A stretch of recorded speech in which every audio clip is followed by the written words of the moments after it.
sharing with the wider community some ideas to address the pending budget shortfalls of the school. Given that these financial issues have been apparent since spring and possibly earlier, it would have been helpful for the community to have been alerted sooner. Now that MVM's reached the point of needing to take action, I hope the GC will consider a delay at least until the January meeting to give some additional ideas time to be considered. One item that really needs more thought is whether MVM continues to offer free half-day primary for 3 and 4-year-olds. Free preschool pre-K should be one of the first items up to be cut or revamped. Our cash-strapped schools simply cannot continue to give away schooling of such value. To me, the ideal scenario would be to eliminate preschool and offer only full-day pre-K. This would then remove the issue of young 3-year-olds entering preschool without full toilet learning. It would also make it possible for MVM to once again receive grants for the education of low-income children from MSDE and or be able to charge for full-day pre-K. To do so would require some investment in a small kitchen and a nap area for 4-year-olds, but given the value of Montessori pre-K on the open market, that investment would likely be earned back within the first year. Of course, there are many other options for creating an income-generating preschool and pre-K, and not all of them include moving to a full-day model. I'm simply presenting the one that seems most logical and fair without doing away with both entirely. In short, I feel it's premature to begin making sweeping cuts to other parts of the school when the school offers something highly valuable. Approximately $5,000 per child per year for a half-day program, according to one parent at no cost. In the interim, a good idea was offered by Sanjay Venguri: suspend preschool pre-K for a year or two until the school figures out where it will be located and how to charge for these programs. And I apologize, I meant to start the 3-minute timer. We will be doing that. Does somebody want to be in charge of that? I can time. Thank you. You ready now? Yeah, Richard.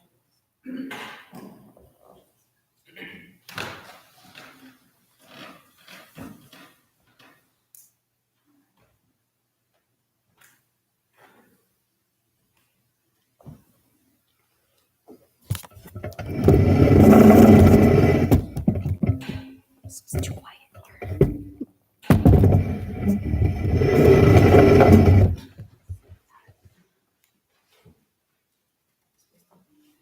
Kind of not directly, it kind of came through another heading. Do you want me to read mine? And Yeah.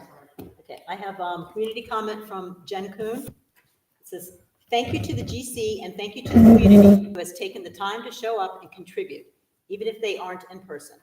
I am writing as a parent with about 10 years at the school. One of my favorite things about our school is the grassroots nature. A path was made. Anything is possible. What a great message for our kids. One thing I hear and say is a major concern is that we see the same volunteers, but not this week.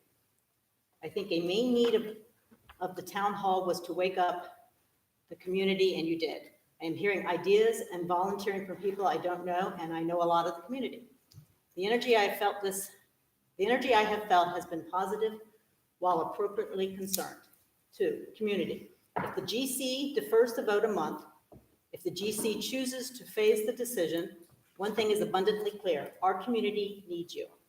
If you want to see something different, you must keep showing up and be an active part of the solution. 3, GC.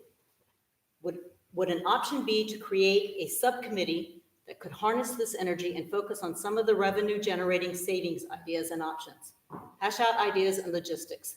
Maybe you could even get a chair and a committee filled tonight. This is a community problem, and responsibility should be shared in the community. It should not fall exclusively in the lap of the GC. 4, I am personally concerned about the option of reducing from 4 to 3 lower and upper elementary classes. I am not against the 10-10-10 model if truly all classes are considered okay size for 30 students, but one by the fire marshal's standards. Why can't we increase student enrollment now, except that class which would increase in the new building? Okay. Does FCPS have a different square foot requirement? If our short-term goal is to try to increase enrollment numbers, but we have just decreased teachers, this is no longer an option to do. We then hire new teachers to accommodate this? I think this appears unstable to our community and BOE. not to mention impact on our students. Our teacher searches are not always easy to find the right people for the position. I feel it is not responsible to consider this if anywhere in our 5-year plan includes increasing our student enrollment with FCPS. We will be eliminating one of our most realistic ways to increase funding. What I mentioned at the town hall, paid 3s and 4s, even as a temporary solution, the response was the impact to the program and kids starting young, and then moving the lottery to K. I think we could still offer these slots to families first. I would have paid for preschool for my younger children, and then they would have priority for the lottery in K. We could offer an income assistance, which would mainly be used by those in our own community already committed to Montessori if they qualify. I think this would also weed out those that do come to us for a free preschool, then return to their home school. I would bet we would still have a large amount of continuity. It would not mean 100% turnover between 4 and 5, and it would not mean that low income would not get supported. It would just mean the support went to our committed community members if needed. Thank you for your time, and as always, I look forward to hearing what I can do in the future. Jen.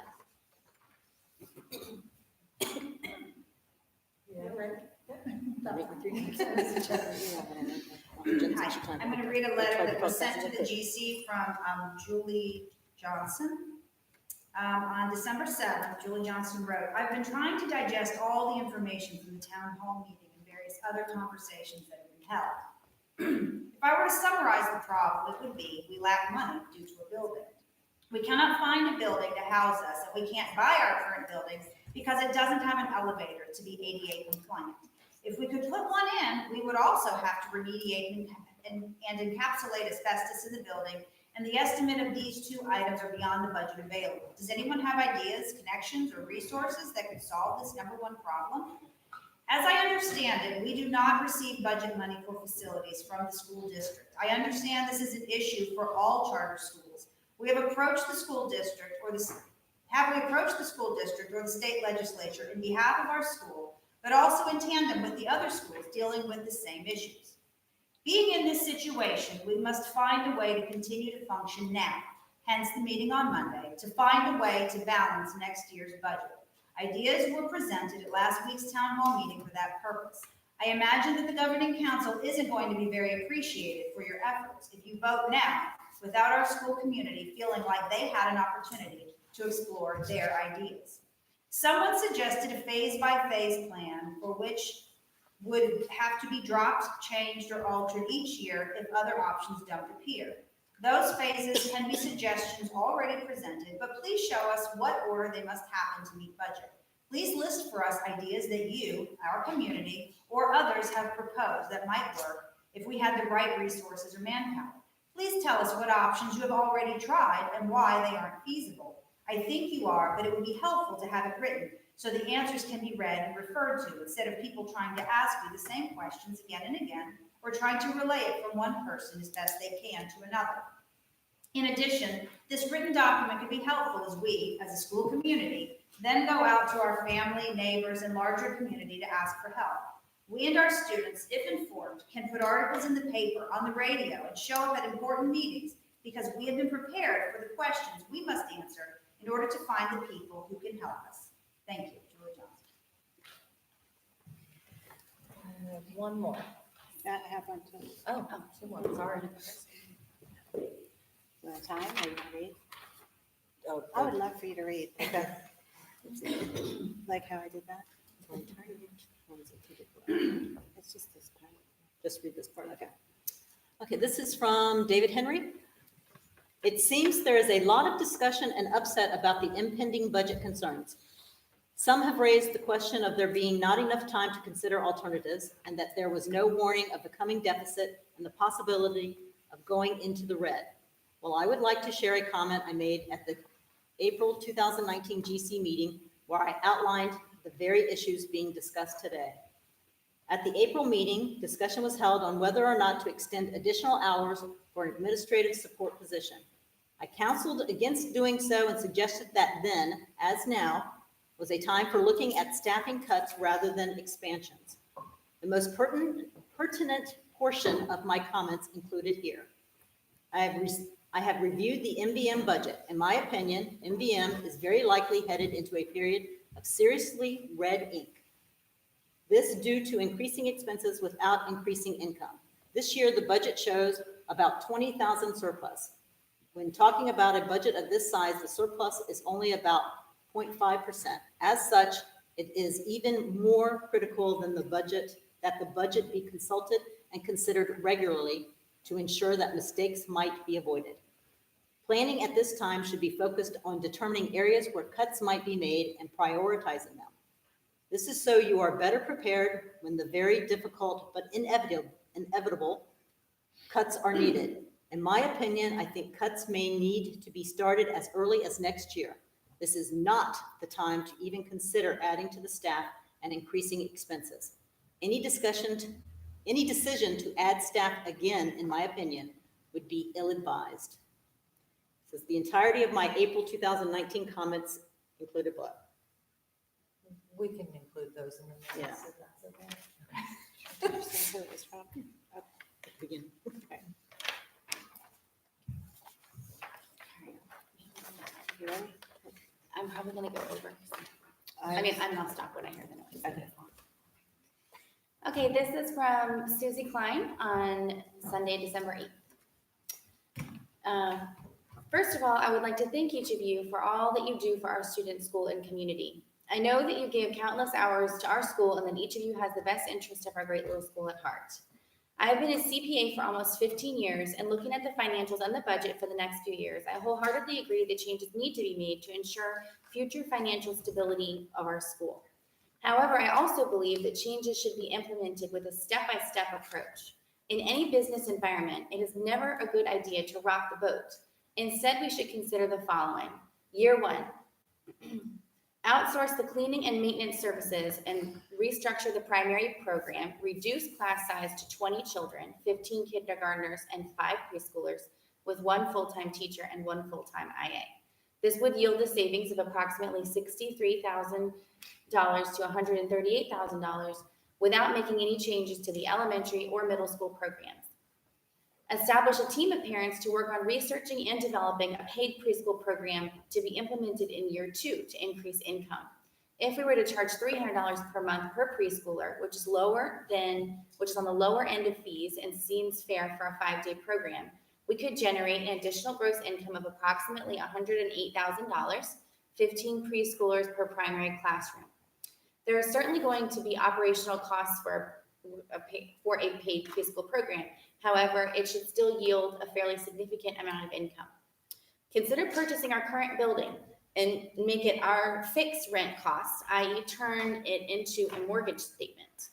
Going to a month-to-month lease is very scary. We are essentially at the mercy of our landlord, and if he decides one day that he no longer wants us in his building, we would be out of options very quickly. The building is not ideal, however. We as a community have made it work. The building is located in the heart of Frederick, and as far as I know, the landlord is looking to sell it. Year 2, start the paid preschool program, assuming that all requirements and regulations can be met, and generate additional net income of $80,000 to $85,000. This takes into account that we would have to hire 2 part-time IAs since the classroom size of primary would increase to 30. Continue to outsource the cleaning. You actually had a couple more seconds. Oh. That was my fault. Oh no, I don't know. Sorry. Outsource cleaning and maintenance as well as yield savings of approximately $43,000 to $118,000. And the entirety of that would be included in the minutes. Okay, so we're gonna ask you guys to come up and speak into the microphone, and I'm just going down the list in order. Natasha Coburn. Okay, hold on. There's it's okay. No, I was just making it louder. You don't have to stand on stage, but if you can stand on stage there, You can face wherever you whatever want you to. want. You can move that. Do you want to move that down there? Yeah, could you pull the microphone? Sorry. Down here. Yeah. Yeah, that's better. Okay. Is that Or you can okay? put it on the You step. can pull it right out of there and just hold it. Pull the microphone out. Yeah, we can pull it. There you go. All right, this is my least favorite thing to do. So I had a lot of thoughts after hearing about the meeting that happened last week. I was unable to be here because of events having to do with my own children. And so many thoughts, but I am going to stick to speaking from the perspective of an IA, because that's what I've been here at the school for 5 years. So although I have some concerns about some of the other cuts that have been mentioned, I wanted to state for the record that having 30 students in a classroom is not something that any teacher or IA thinks is, I wouldn't even just say a good idea, but really feasible for a good work environment, a place where students would be able to learn. As it is, even though I've been told that my role is to float around the room like a butterfly, or at least that's what her last week told me. I spend a lot of my time helping students who don't, or who need help in various areas. So while the teacher is teaching a few students at a time, I am with, say, 22 students. And those students have many needs. We have no language interventionist. We have a less than 0.5 math interventionist. We have students from special ed, below grade level math and reading abilities, language abilities, to students who are grades ahead of, in the first, second, and third grade. I don't get to all the students that I need to get to as it is. There are students who need help with reading and I can't help them because I would need to sit down with them for longer than I ever have to listen to them read to me. There are students who need help with math because they've been taught the materials, but they need more than one reminder, sometimes many reminders, so that they can use the materials that they have in the room to learn the math that they need to know to move on in our school. And then the students who struggle, call out for help the most, whether it's struggle, mental anguish, having a bad day, any of those things, or struggle with academic needs. And the students who are fine don't get very much time at all with someone who can help them with things or help push them a little bit, maybe. And I know all across the country, cuts are being made, but anyway, I'm out of time. Thank you. I also just want to remind everybody that we don't respond to community comments, so we're not. I'm sorry. I always feel bad. If someone's not finished their comment, can they sign up for another 3 minutes, or can we put the pad out there and let people do that? That's what the GC wants. Like you want to be heard. I'm fine with it. Everybody else is. Do you feel like we don't Do have to- you want to re-sign up? I feel like what I think it was, right? Okay. I don't want to hold the stage. Thank you. Brooke DeSantis? Tara, did you want to read your?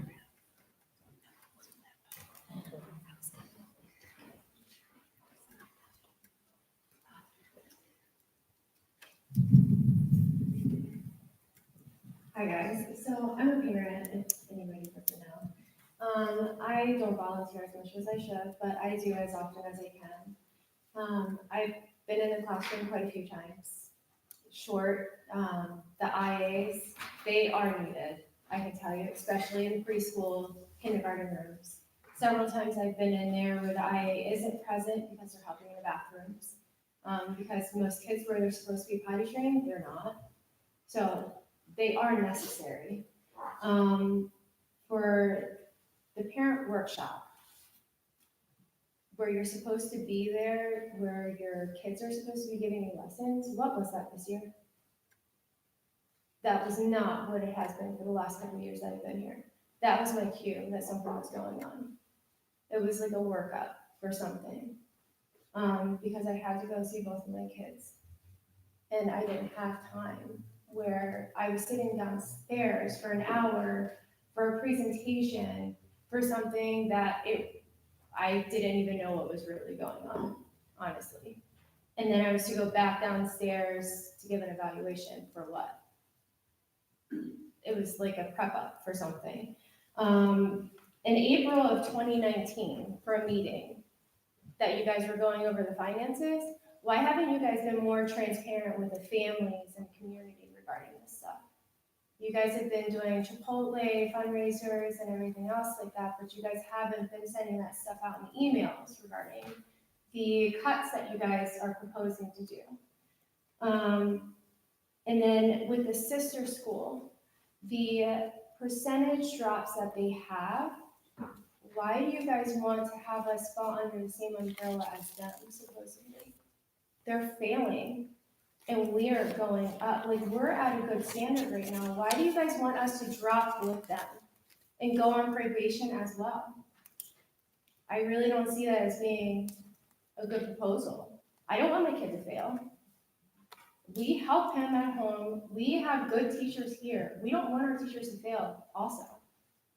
That's not something that I want. I would gladly take my kid back out of this school, but I don't want to. I took him out of St. John's to have him here. I fought to have him here. Why would you guys want to do that? I don't see that as a good proposal. And not only that, but a fix to raise funds is preschool. It's broken. It is broken. When a parent tells you that they have free school, several times I've heard that. Several parents have heard that.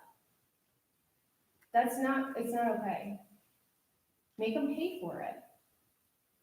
It's there. It's an easy fix. Thank you. Sarah Swetnam?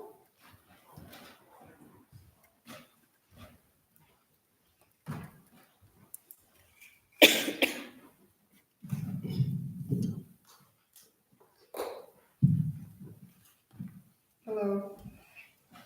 My name is Sarah Swetnam. I was absolutely shocked to learn this past week that we're in what appears to be an emergency budget situation that needs action almost immediately.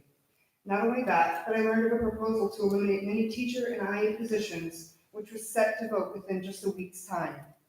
I couldn't help but wonder, why do I know more about the Chipotle dine out than I do about this pressing issue that would affect us all? I set out to assist with a petition to hold the vote. I spoke with many parents on Friday, and most had absolutely no idea that this vote was being set up for tonight's meeting. I find this truly concerning. How is it that most of us have no idea about the elimination of teachers? And where has the communication been on this? I understand we were here to come tonight with a petition to hold a vote along with a solution. This seems hardly plausible to come up with a plan in just a few short days. Surely there must have been much concern over these budget numbers well before last Monday's meeting. Over the last few days, I've frantically been collecting as much information as possible and doing a bit of research and digging. I found a 5-year staffing plan where, quite frankly, there is only talk of adding positions. I'm left baffled. How have we come to the solution that the elimination of teachers and IAs is our only option? Why would we want to change something that is working so well? What other options have been exhausted? I believe there was an urgency that was never expressed to the general public.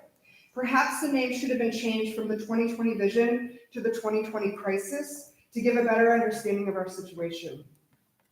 As a parent with 2 emerging middle schoolers, I'm concerned about changing our current program. After all, every single thing I've heard about our current middle school program is that it is top-notch.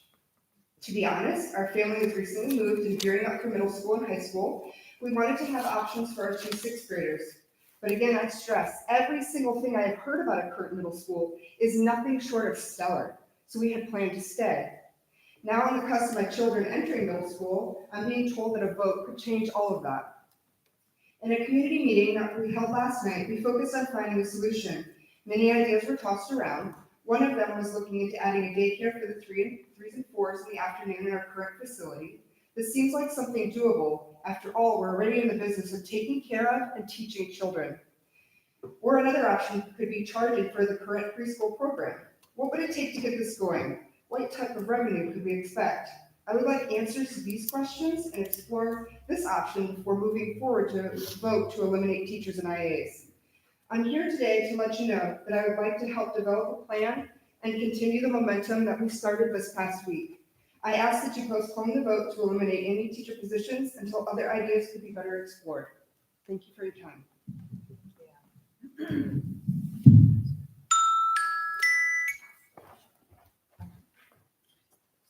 Lauren West?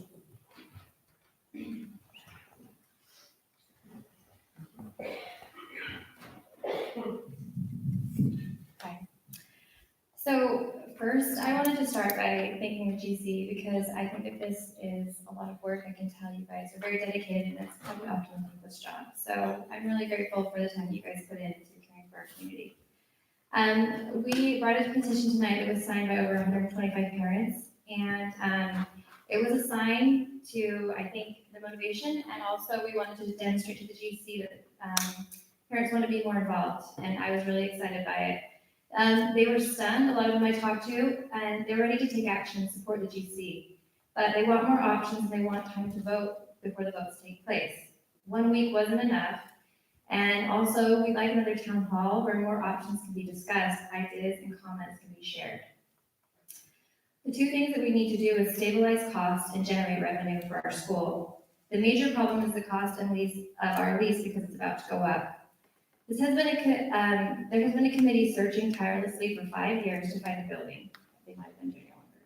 They have relentlessly tried, but all the properties have fallen through. We are now talking about dismantling what is working in our school to try to fix what isn't working.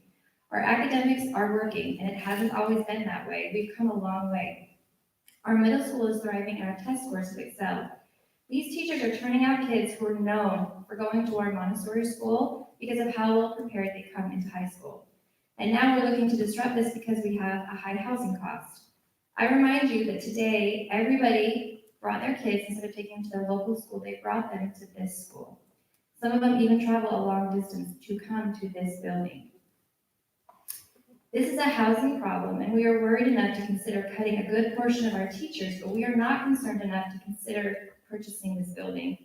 Have we run the numbers? What has been done to consider this proposal?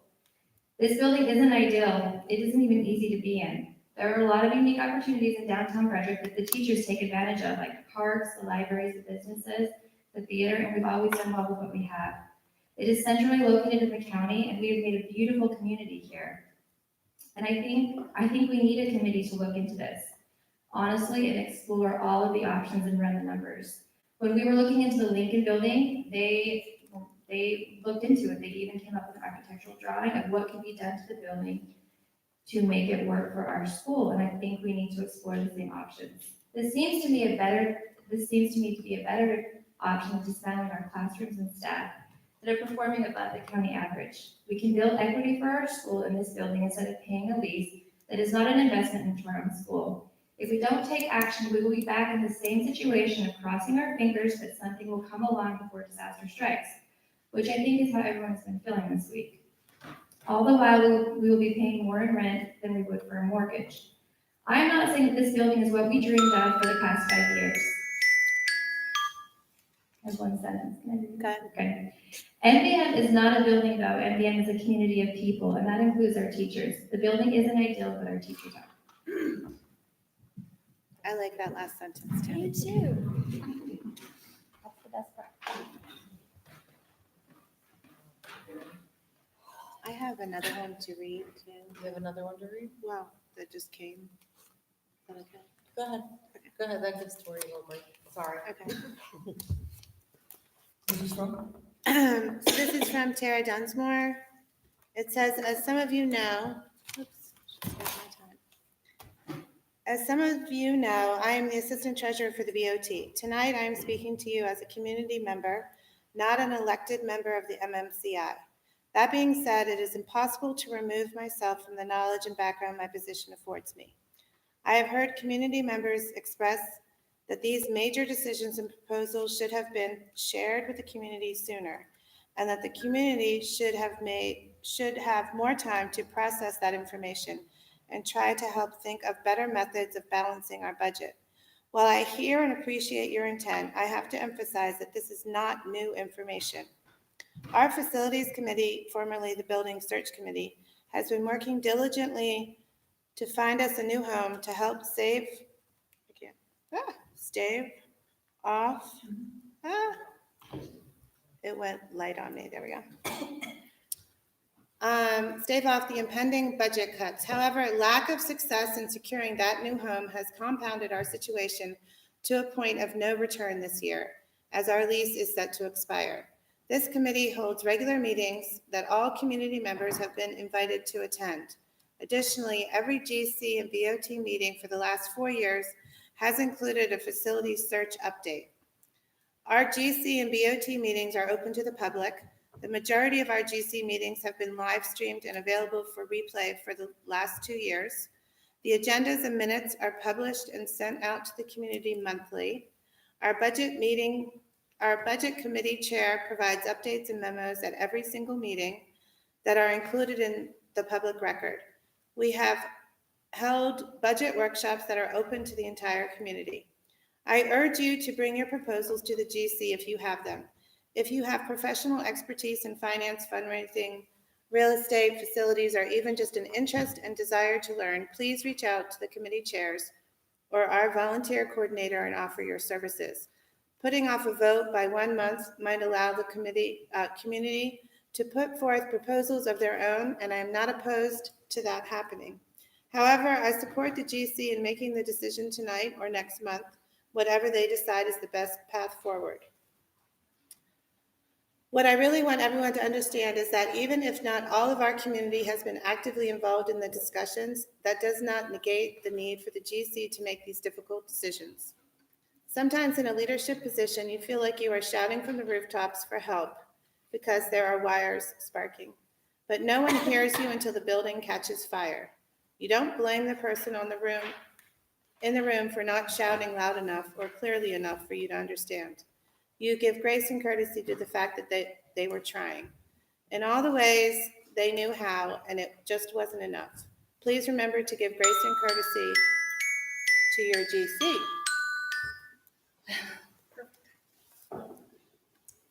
Chris Snipes.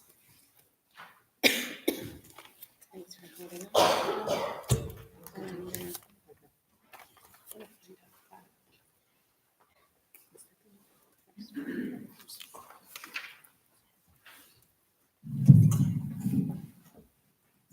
Hi, everybody. I'm a parent here. So I prepared this whole thing that I was going to say, but you guys have all kind of summed it up that have already spoken. What I would really like to say is we need to increase our volunteers. A lot of these things, when I first started at the school with my kids, our part-time IA positions in primary, we had parents that came in and volunteered and did this stuff. I was one of them. I know that there are other parents here. I know Jen was in here doing it. I know Deb was in here. Regina was in here. Anyway, we all did these positions. We can bring that back if that's something we need to cut. I hope we don't have to cut things. Nobody wants to see change. However, we have to. We don't have the money. Things need to happen. I hope that they don't vote tonight. I would like to request that you guys think about this. There's been lots of ideas brought up. I like the idea somebody said to make a committee. I know we have tons of committees. The one thing I do want to emphasize is we have a new principal. I feel like this is an opportunity for more volunteers to step forward. I see lots of faces that I don't know. I am guilty of having stepped back the past few years. It was not a good environment for me.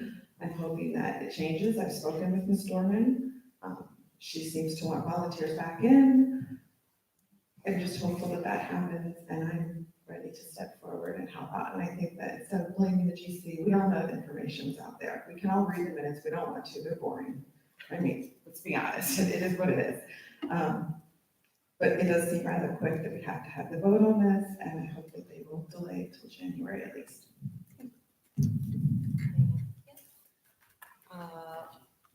Wendy Campbell via Monica Sally. Wendy was unable to be here tonight.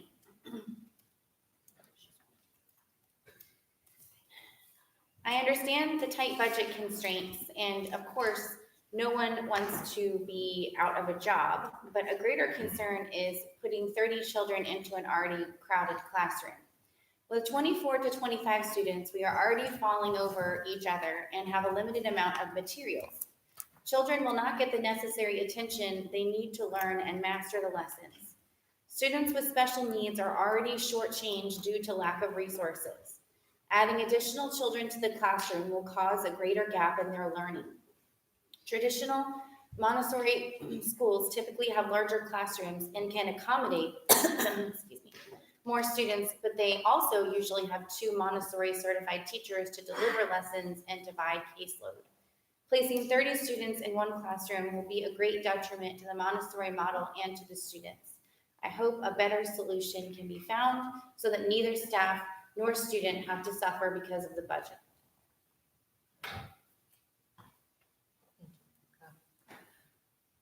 Susie Sedilla. I read it after. Oh, I thought it was the second one. Tatiana Hassanever.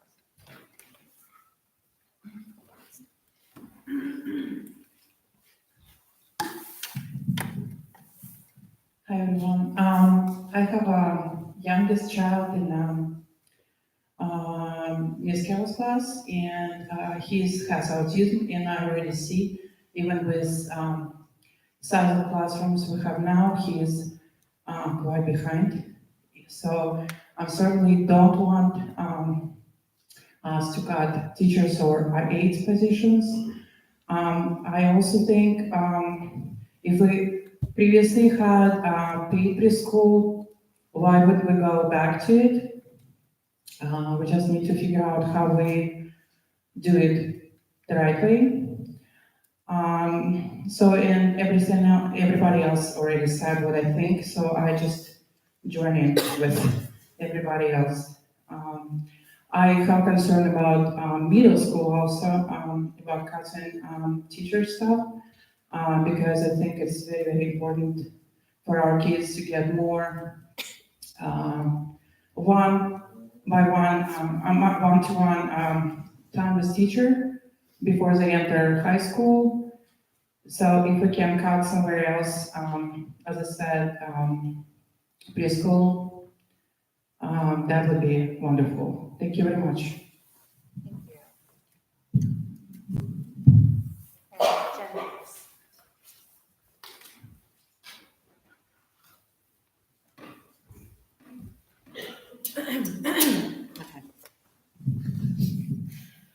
And go. Okay. I say this to all of you. And I said it last week, I feel like deja vu, and it is, but we're here and hopefully more people are listening. This did not take a week to come up with this plan, and it cannot be solved in a week.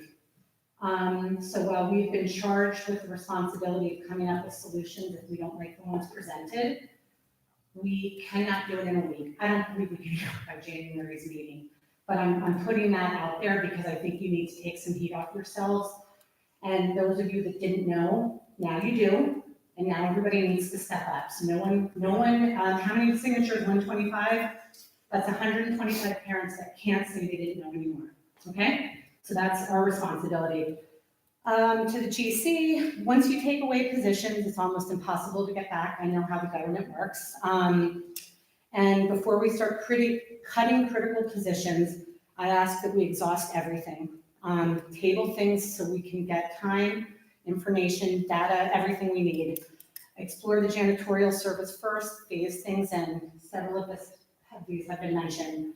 And as we look into the preschool perspective and what could change with that, I want to let people know that last week, as several parents walked up and down and pulled in the car line, and it was wonderful. There was a great response. We really wanted to get people active and involved. I had a parent who's been here for a long time say they didn't sign the petition, and they said they were only here for preschool. If that is not a sign that something needs to change, people, I don't know what else is. And I say that to you all too. That's a kick in the gut to me and to every other parent that has been committed to this program from the moment we got in and we truly won the lottery. So if that's the mentality that people are coming to the school with, new and seasoned, then something has to change. And that's a wonderful place to start to get more revenue or income. That's all I have to say. You still have 1 minute. I know most of these people want me to go on. But no, okay. No, I really, let me say this. Listen, no, now we all know. So even if you're not here in this room, you can't say that you're not aware. I'm very involved. I've been involved for almost 10 years, over 10 years, 10 years-ish. I did not know the urgency of these cuts. And I'm pretty savvy with these meetings, you guys. I mean, I really am. I've been here. I've looked for bylaw changes. I've looked for minutes. I can't even find some of this stuff. And I know how to do it. So somebody coming in that's new or that's not as well versed in this, how would they possibly know what's going on? I mean, I get it. I know the meetings. I know they're, and I don't mean to be turning my back here. It's okay. I'm just saying, I know they're there, everything's there, but come on. There's gotta be a better forum to get this kind of critical juncture information out. And I do agree with Nettie Town Hall. And I'll hit the pavement again to remind people to come and to keep doing this if we need to. And I know lots of other parents will. So that's truly it. Thank you. Thank That was you. just perfect. Was it?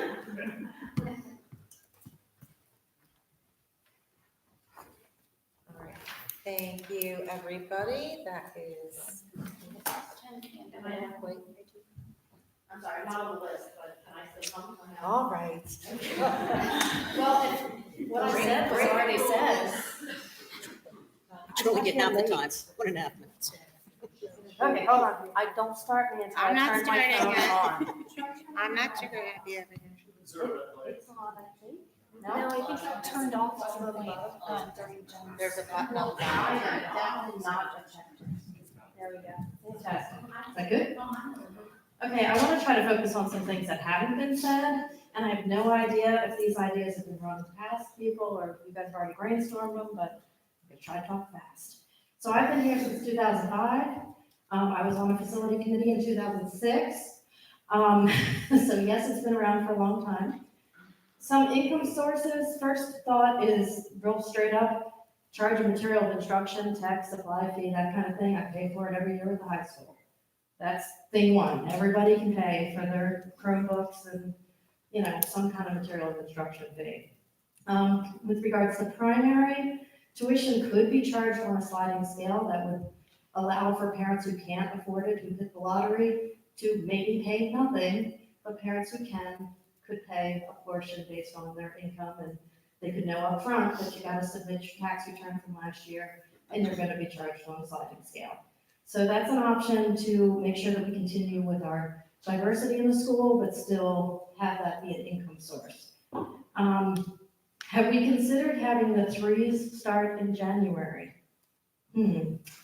Have a half year, half day IA if the threes started later in the year, and potentially have the fours do a full day. And by the way, we technically have something that resembles a kitchen in the basement, so maybe we're got a kind of a head start on that. And then hopefully we can apply for some government grants if we have the full day fours. I'm not gonna talk about umbrella in middle school.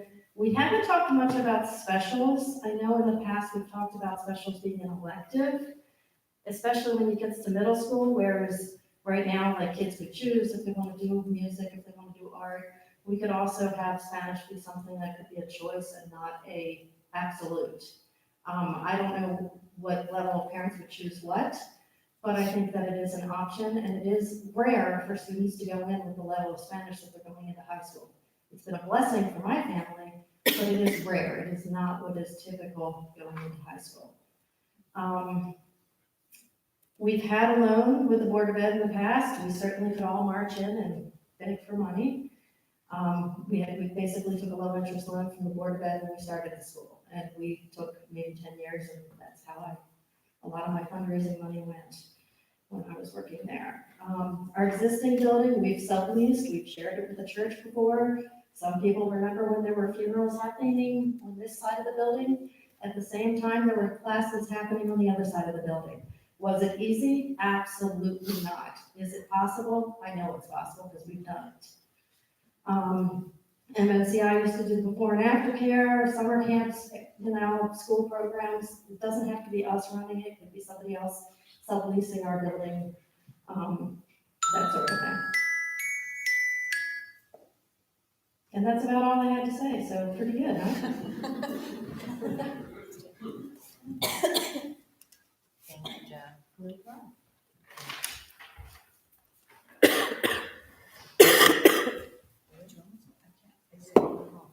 it okay? Am I allowed to have them do outside of? I told you, you're fine. Is it okay? Yeah. Good. Oh, I'm putting you down. Okay. Well, then I'm going to, would someone else like to read this for me? That would be fine with me.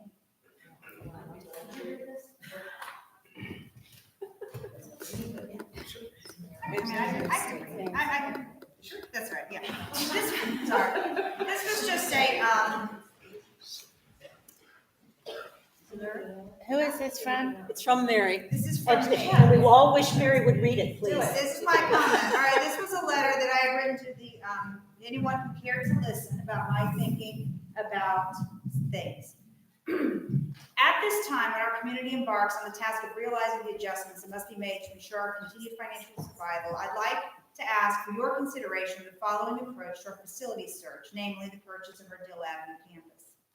I liken the case of revisiting the purchase of Dill to the purchase of a wedding dress. Not uncommonly, a bride goes back to that first dress she tried on, having realized there really wasn't anything better out there after all.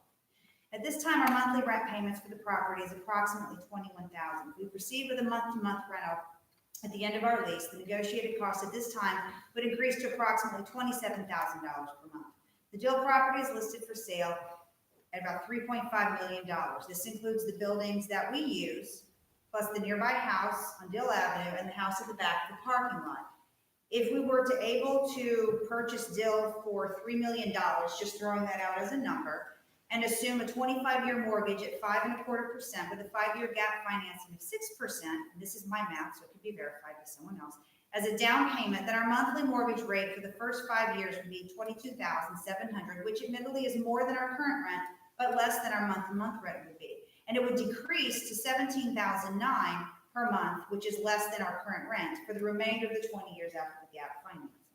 The case for the $3 million offer would come from our need to ensure that we could buffer the cost of a failed HVAC system, which is estimated to be up to $700,000 million to replace, which we all can agree is a reasonable consideration should this be immediately necessary upon ownership. There may not even need to be a case made for why we offer what we do. Furthermore, there may be some sort of tax benefit or other incentives that a seller might be incentivized to consider should they sell a property to our tax exempt nonprofit cells. It's been said many times that we need income, and as I understand, major income can come only from a variety of sources: increases in PPA, a capital campaign, and or an income generating business that is directly unrelated to our school. Increase in PPA will require space, which at present is not available and is out of our control. The capital campaign is a great idea, but it takes years to grow, and again, for now, is out of our control. However, daycare is in demand, and I've researched and recall from my own personal experience, typical rates of well-respected programs in the area can range from anywhere from 2 to 3 day programs. Part-day programs for preschool can be $200 to $600 per month. I know where I personally sent my daughter, we did 5-day daycare. We did it all day. We paid $310 a week, $309. These are, there's lots of, you can research the information about daycare costs, but there's money in daycare. It would be MMCI's to manage, and theirs to own. The physical space could be realized initially, at least, with any of the buildings that come with the purchase, and this could potentially benefit MMCI as a whole. I can stop now because I'm out of time. Can you forward that to Tori? I feel like we have it somewhere. Put this meeting before. If you have it.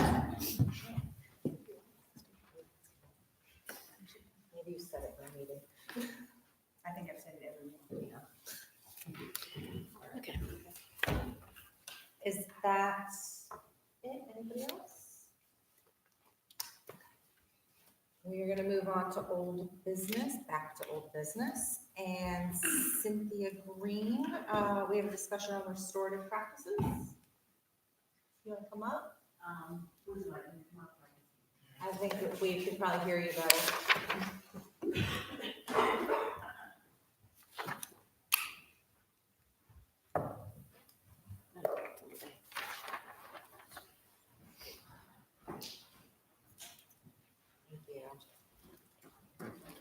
do you want me to use the microphone? Yes, please. All right. Feel really, nervous. Welcome to the club. You teach classes, good grief. Yes, I know. So, happy to see you all here. I was asked at the last GC meeting to come to this GC meeting. Is this even on? Can you hear me?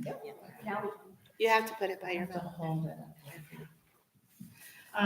To talk about restorative practices, which is a training that I went to. Some of our other teachers have been to this training. It's a new thing that FCPS is doing.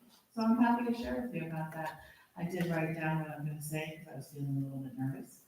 So here we go.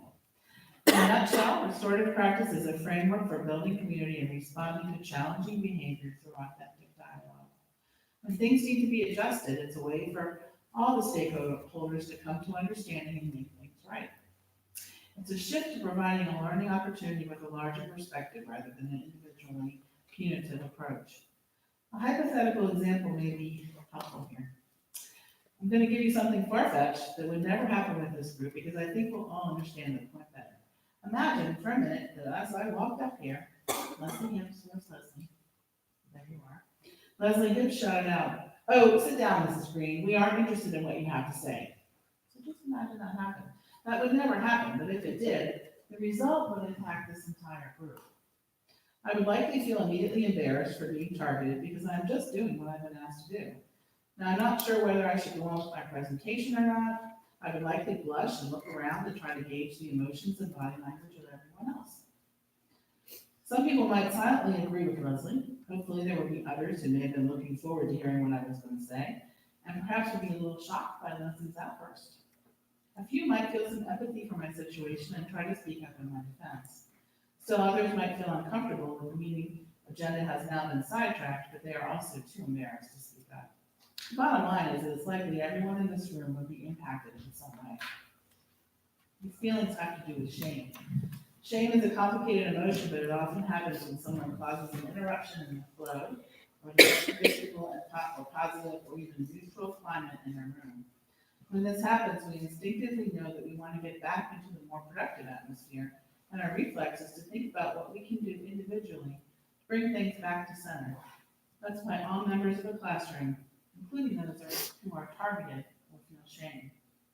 What does shame look like? There are four main responses to this emotion. Withdrawal, which is isolating the self, running away, or hiding. Attacking the self, so that's someone who says, "I'm no good." Avoidance, which is denial or distraction.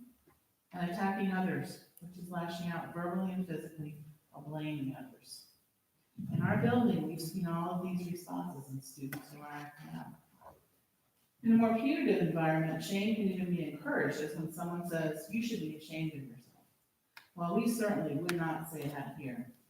Previous intervention approaches would have focused on someone of authority meeting with Leslie to help her understand why her words were unkind. The chances are pretty good that Leslie might share something that happened earlier that upset her and perhaps even prompted her to act out. Someone in authority would also meet with the person she targeted, which is me, to process any residual feelings. The two of us might be brought together to make amends, and then it would be over. But the culture and climate of the rest of our group would likely continue to be affected by what just happened, creating a fertile ground for negative gossip and continued festering. Restorative practices bring the people who were harmed and the person who harmed them together with the affected community members in dialogue. The group sits in a circle where everyone can be seen and recognized. The community explores the impact of the situation and how to make things right. Restorative circles use a talking piece, so only one person talks at a time. Meaningful items are placed at the center of the circle, often pieces from nature, such as river stones, which represent the silent metaphor that even though we're all different, everyone's a valued part of the community. What are some benefits to this approach? All students learn to deal with conflict. Complicated emotions are addressed and processed. The class learns to work together as a community to solve problems. Connection is fostered and trust is built. The environment feels emotionally safer. When shame is diminished, we are all much more likely to take responsibility for our actions. The circle dialogue focuses on several key questions that avoid shame for everyone. What happened and what were you thinking at the time?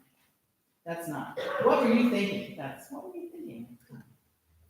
What have you thought about since? Who was affected by what happened and how? What about this has been hardest for you? What do you think needs to be done to make things right?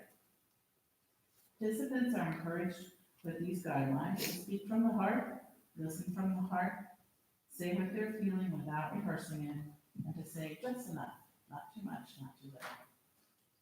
The shift in thinking doesn't happen overnight. Restorative circles must be held frequently so that students become familiar and comfortable with the pattern.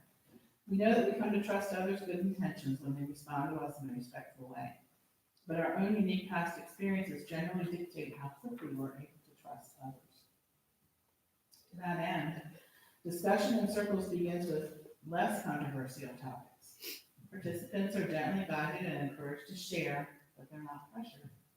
Each one opens up at their own pace, taking the time they need to process. Open-ended discussion prompts are used early on to build community, such as, if you could be a superhero, what would be your superpower? Then, when the more difficult conversations are held, this cohesive, supportive framework is already in place to tackle the bigger issues. Okay, so this all sounds great, but does it really work? There's a lot of data that's still being studied. There's a lot of research that says it does, but researchers sometimes use different methods to collect their data. Many schools show a drop in rates of expulsions, suspensions, and office referrals when they're using restorative practices. For example, at Hampstead Hill, a pre-K through 8 school, so it's similar to ours, in Baltimore, suspensions were reduced from 71 to 28 per year during a 6-year span, which is a decrease of 61%. Office referrals there declined from 103 annually to just 9, which was a 91% increase. Other schools have similar results. These data points are encouraging, but perhaps more important for us as a Montessori school is the overall more positive climate we're fostering for our students and the skills we're teaching them in resolving conflict, self-advocacy, and self-regulation. I truly believe Maria Montessori herself would approve of this more peaceful approach to discipline. Thank you.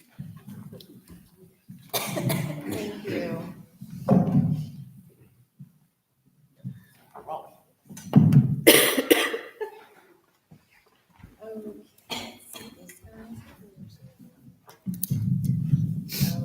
Okay, we are moving on to the discussion of funds accumulating in the MMCI MVM School Fund.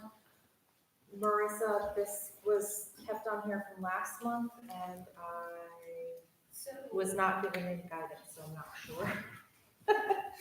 So in my November memo, I talked about the audited restricted 2020 vision funds, as well as the funds that have been accumulating in the account.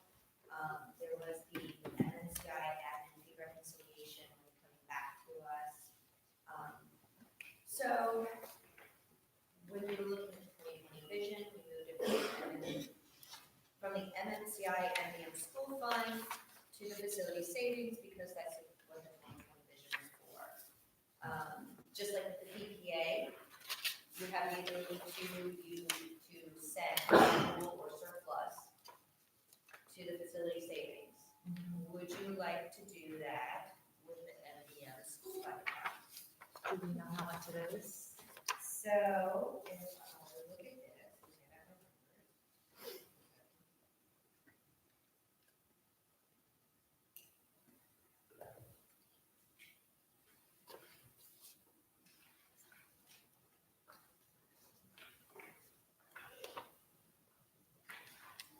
okay, so all of the funds, I say there's $49,833.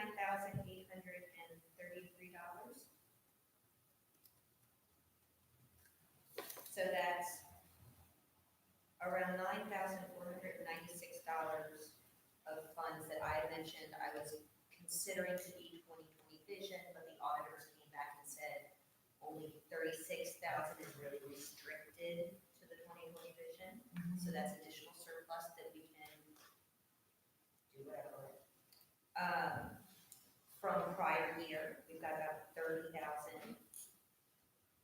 of just residual funds sitting in the account. And the admin fee is $10,337.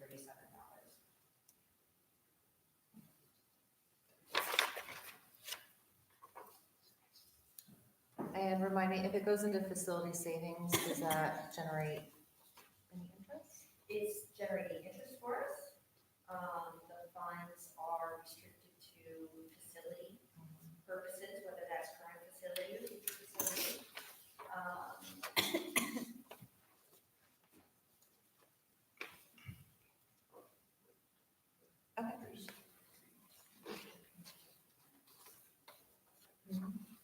So I'm gonna make a motion and then we can talk about it.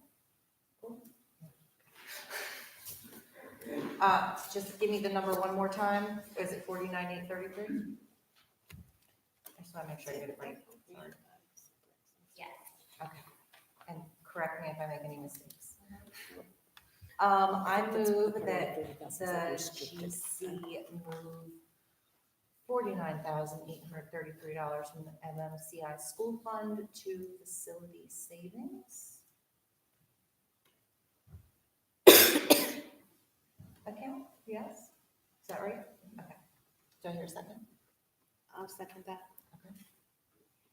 And any discussion needed from anybody?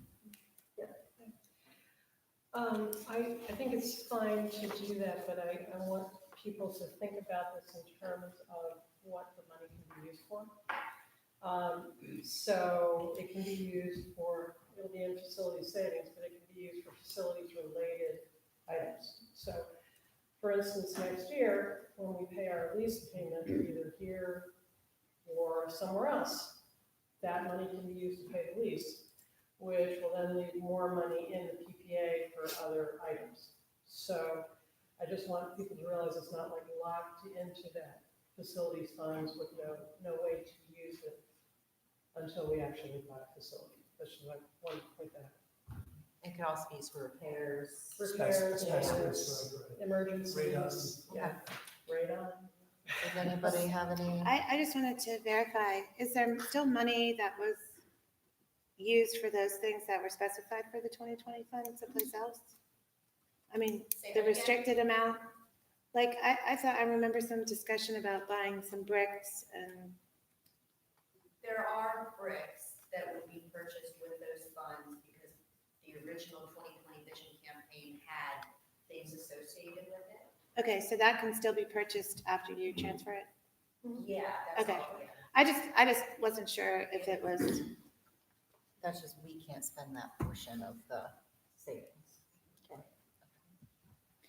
So is it right to say, so of the $49,800 that is currently in the MMCI school fund that we're contemplating moving to facility savings, did you say ultimately that the 9,400 is 2020?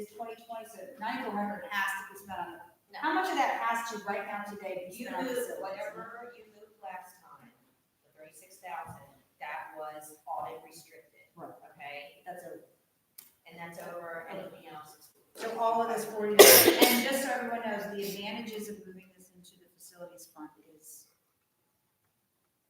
Because it has interest. Generates interest. It's also safe too, right? Well, it can't be, stays with us. It also takes it out of, and isn't this so you can correct me if I'm wrong, Mr. Mercer. Those funds are still sitting with FCPS, is that correct? No. The, The 49. Funds What we're we're not talking taking about right right here. here? No, these are all in the MVM school fund here. These are fixed funds, it's our money. It's just whether or not we want to earn interest and restrict it to facility-oriented items, or leave it in the current account where it's open to anything, but not paying interest. Is, We don't have to do it with all the funds if we want. We can. so this is this an MVM facility savings fund or is it an MMCI It's facility? the MVM facility savings account that is held on MMCI books. We wanted things held on MMCI books, because if it's not, then that means it's on FCPS, and that's no good. No, I understand. So that would only Clarify. be used towards our facility. Just to clarify the difference on the MMCI accounts, the school fund is a checking account. The facility account is a savings account. Savings account generate interest. All of the accounts are held by MMCI. So that's the difference. It's just the type of account.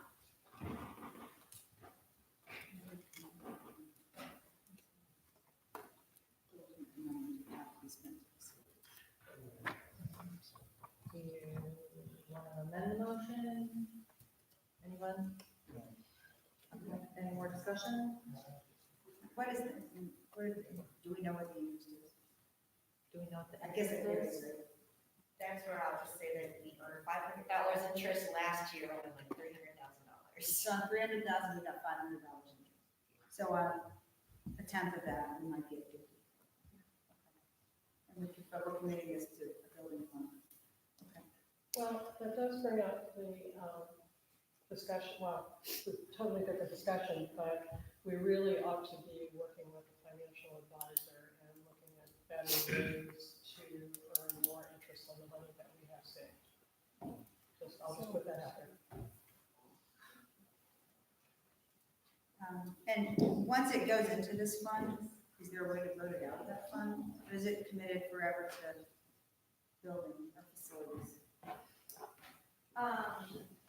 Once it goes into facility savings, it is restricted to facility-related items. You guys would vote and approve to do that. Tara, correct me if I'm wrong, does the DOT have any votes for the facility savings? My understanding would be that if the GC votes to move it into that account, the GC can vote to move it out of that account because they were not donor directed. It's GC directed. So the GC can vote to move money back out of that account if you want to. There's no other restrictions on it. So you can put it in the savings account, it will start earning interest. If an urgent need comes up for it in another way, you can move it back to your checking account. In a non-facilities way. Correct. Yeah, that's my understanding as well. But that does not apply to the restricted funds. Those have to be used for facilities. Can I ask a question? I think a lot of people have questions. The fund that it's in now, the 49,000, what is that used for? And if you said this, I don't think you said it tonight. What is that used for, that 49? The $49,000 is held in the MVM school fund, which is the checking account.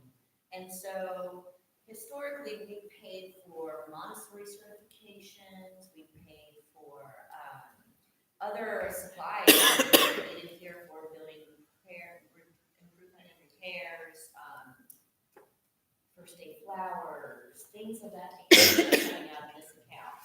Now, all of the current year fundraising income is also going into the MVMPCS MVM school fund checking account.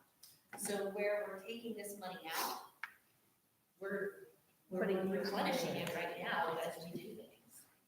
Like buy out lunch now, and you do have an idea. Well, so how much did our fall fundraiser bring in? Like almost $3,000. We raised almost $3,000 on Giving Tuesday. Last year, we raised about $15,000 total. So that's part of what we're now looking at moving into the savings account and hopefully replenishing it this year with more fundraising. Now, you also have in this account is where MNCI contributes money back to each school.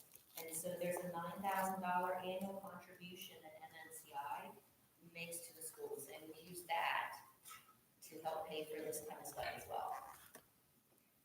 Just what I said up here to clarify, because I was getting some clarity myself. I imagine that coming here and hearing talks about budget cuts when we're trying to save as much money as we can, and then hearing, well, here's 50 grand that you're gonna move into facilities.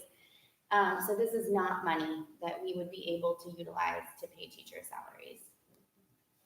I just wanted to be clear that we weren't choosing one thing over the other. I mean, I would wanna know if, can it be, like, we've talked about this before in other budgets over the years, can it be moved back in the need that if we utilize this?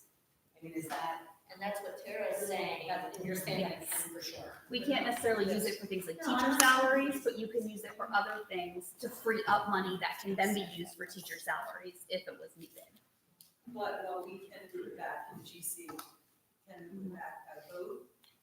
The approval to spend it is different, that's at the MVMPCS level. If it's a big item, Oh. it's just like. If it's, yes, if they wanted to spend, I don't remember if it's 5 or 10,000, then the BOT has to sign off on it. That is correct. But I think that's the case in either account. Both accounts are held by MMCI, so that really wouldn't And affect the it. DOT make a decision to spend that money without without the GC. No. So it's still your money. Right. Anybody else? And to spend it, MMCI has to approve our spending of it. Only if it exceeds that cap amount that, and I don't have it in front of me. It's 5,000. Is it? I think it's 5,000. So if you guys have a major purchase, then you Right. would have to, that isn't covered by in your budget already, then you would have to, that would have to go through the DOT. That's basic controls, Yeah. people, okay? Duplicate signers for things, that's. Yeah, no. And I again, think that's whether you understand. keep it in I'm the not saying savings. I think it's or bad, I checking. make sure I want to understand because I'm voting. Any other questions? Any amendments? No, okay. Do I have a second? No, I don't need to. Yeah, you All have in to- favor? Sorry, I knew this.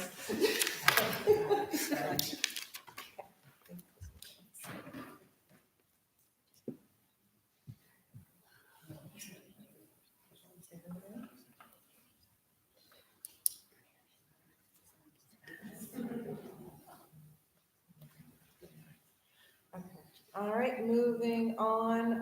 The next item is exploring the possibility of a joint campus with CCM or other opportunities. I don't personally have any information on this, except for we have two committees, one on the GC level and one on the BOT level, looking to find us a home, whether joint, whether here, whether alone somewhere else. It's happening. Go ahead. I can say a little bit about that, about what's going on. There are properties that we are intending to look at, and also properties that we have already looked at that show some potential for co-campus. And I should talk about the advantages of doing a co-campus, first of all, because there are opinions on both sides. So, yeah, maybe it'd be good, maybe it wouldn't be good. One of the great advantages to having a co-campus is you create efficiencies by being able to share some spaces. And so they tend to be pretty large spaces. So we could share a gymnasium, we could share a library, we might be able to share a health suite, that kind of thing. We could share playgrounds, sports fields, outdoor facilities.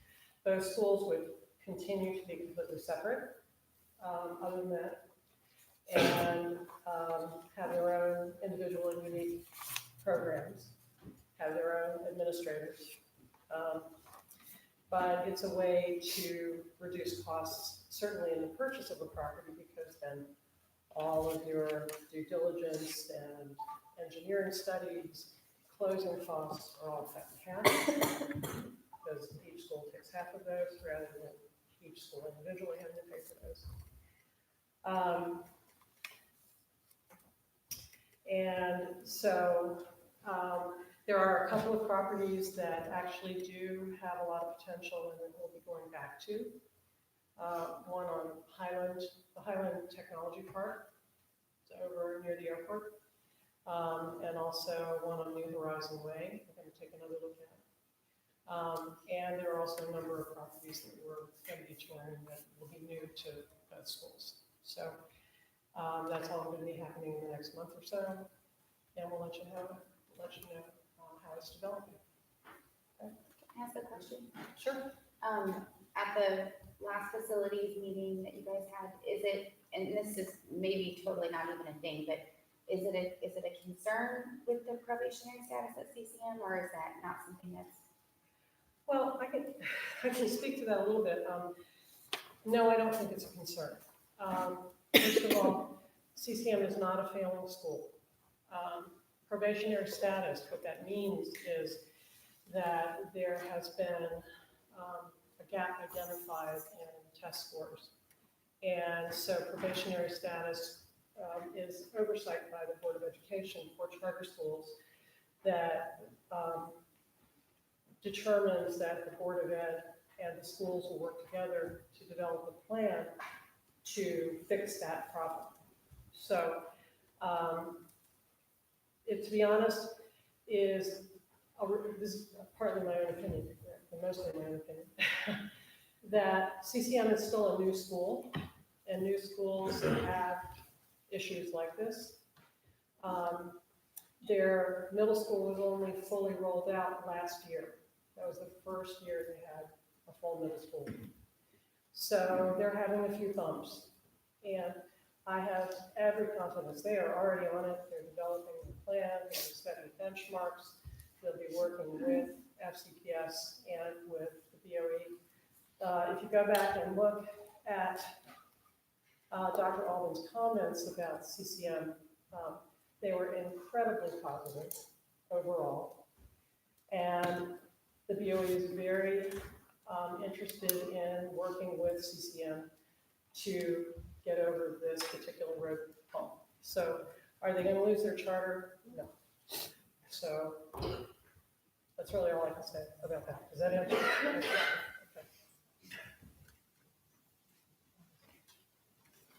All right, next up we have a vote for book fair funds. Jen Anderson sent us an update on the Curiosity Fair. The total net sales were $5,705 plus $256.97 for in-store shopping pass purchases. So we can either choose from Curious Iguana's portion, 15% as a cash donation, which is $582.62, or store credit in the amount of $776.83. And the same thing from the Dancing Bear, 15% as cash donation of $304.15, or 20% store credit for $405.54.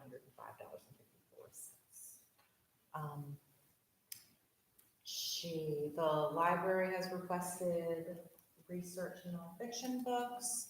I believe she's asked for teacher opinions. I don't know that we've gotten any, or she's gotten any.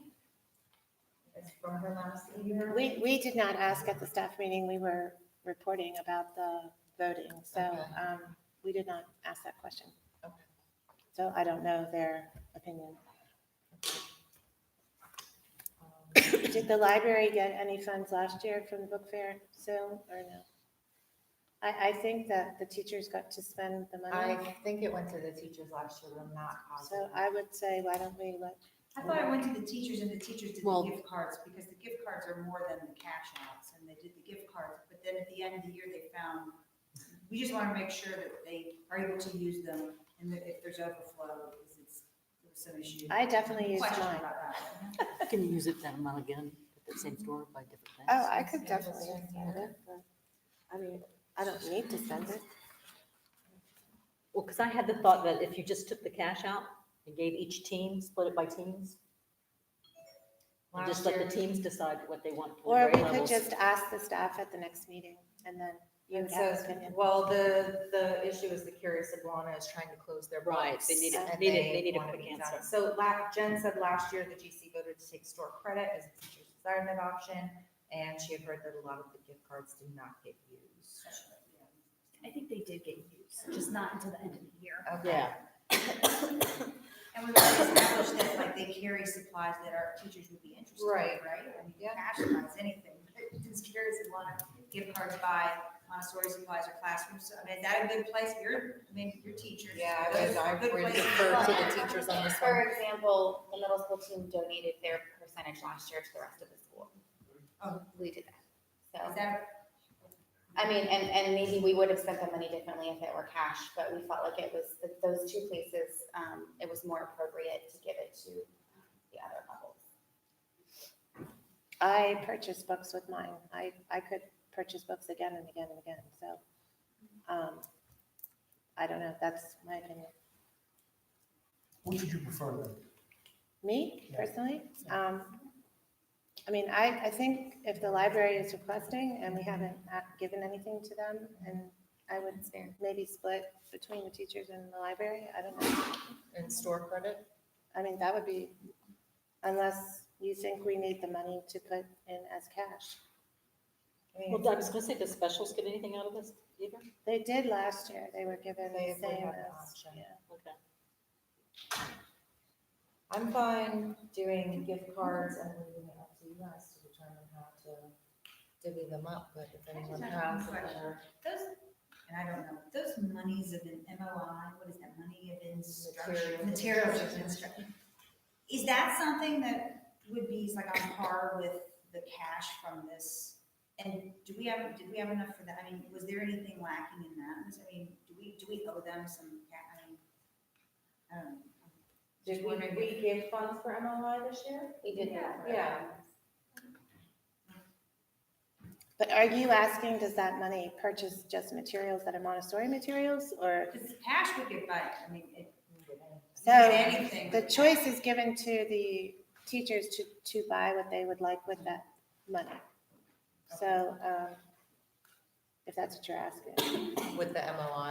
Right, right. So this would be almost like another MMO, like, and If we took it for cash. free, Dancing Bear and Curious Iguana also do special orders. They have catalogs. You can use these gift cards and order things that are not in the stores. So there are more options than just what you see there. So, Amy, do you have a preference? I'm really deferring to you guys. This will be for classrooms This is a or teacher the library. It's you I guys. think, at least splitting with the library, because then everyone has access to it, especially the nonfiction. And the library requested it. So I do like that idea. Well, I think our big decision here right now is, do we take money Yeah, or store cash credit? gift I'd say we go cards. for store credit. I do Store too. credit. It's more- Okay. And then you can figure out who gets what later. Yep, I agree. Yeah, okay? Okay. We could give that to Amy to figure out or something. Get store credit, divvy it out among the teachers in the library or whatever. Okay. I move that we take 20% in store credit from the Curious Iguana and 20% in store credit from the Dancing Bear from the funds raised at the book fair to be used by the library and classrooms. I second. Janet second. All in favor?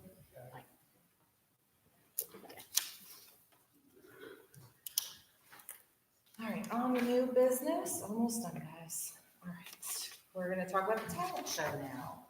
Yay, let me find it. Okay, this is new business stuff. Okay, Oh. Jen Nichols, sent us the proposal for the talent show. Did everybody have a chance to look at it? Very nice, Jen. Sorry to skip it. I didn't know Did you see it? So I'm gonna go ahead and motion to approve the talent show fundraiser as proposed by Jen Nichols. Do I have a second? Yep. Monica.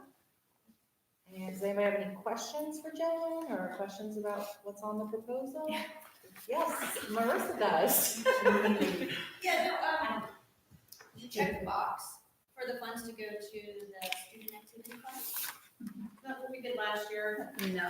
No? Okay, that's what I didn't know. I know we could change that at this. Last year it went to the MVM school fund. So our our recommendation would be. to Yeah, do that. that's what I think I thought it was. That's what I Okay, so we're gonna change it Remember to- we did last year. Okay. Sorry, what was it? The MVM school fund. Okay, thank you. I just have a general question, it's not specifically about the talent show, but I wanted to kind of throw this idea out. I have no idea if it's appropriate or not, so you guys can tell me if it's not. I was at Boonesboro High School the other day. They had a sort of drama, it was actually an improv performance, their drama club, which was a lot of fun.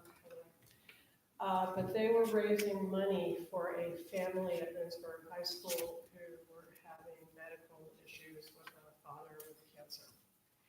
And the reason they raised like, I don't know, $3,500 or something, pretty amazing amount of money. The reason I bring that up is that we have a family in our community now that is experiencing some very difficult times due to medical expenses. And I wondered if it might be appropriate to kind of make that a focus of the funds that we raise. Maybe we could, maybe not take all of the funds and contribute them to that family, but perhaps, have a donation jar and a pitch or something explaining what's going on, and perhaps collect funds for that particular family. And again, I don't know if it's appropriate. If it's not, please tell me and I'll shut up. But it looked like it worked so successfully at Boonesboro. I just thought I would bring that up and see what you all thought of it. So. I don't see an issue with having like a jar and someone saying, hey, can you remember to use these funds? But I don't think that our fundraisers should be going towards that, because then that sets precedent. We can't be on top of all the community members who have pressing issues in their family. And I would hate to look like we're giving preference to someone over someone else. Does that make sense? I agree with you. Okay, but I love the idea of having a jar, and if we know of people, absolutely, when we have functions.